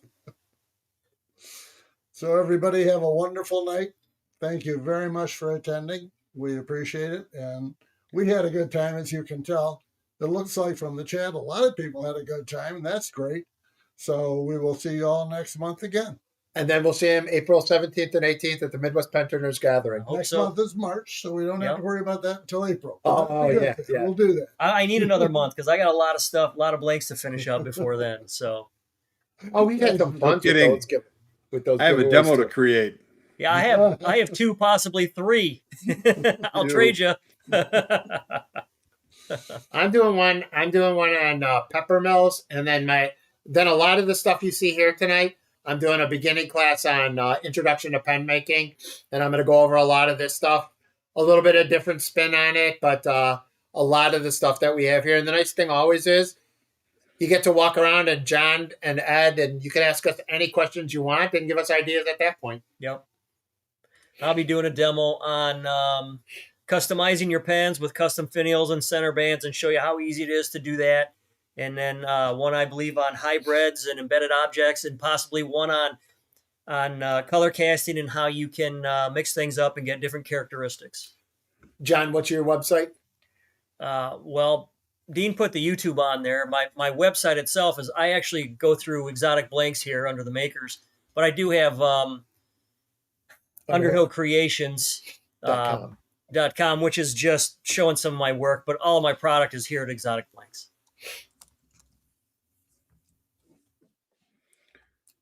So All with that, Dean, you can start the countdown process. We thank you guys for Indiana taking Bears. the time. Oh, the Indiana Bears. Yeah, nice. Yes, right? Good night, all. Not for me. Go Pack, go. As long as we beat the Packers a couple times every year, that's all I need. Every year, every decade, you beat us I like know. once every decade. I know. It was like once in the last We- 27 years. We were feeling sorry for you. Geez, we don't want you to quit. We gotta let you win once in a while. Oh, it's gonna be a long ride home. Thank you, guys. Thank you, Good night, guys. all. Good night.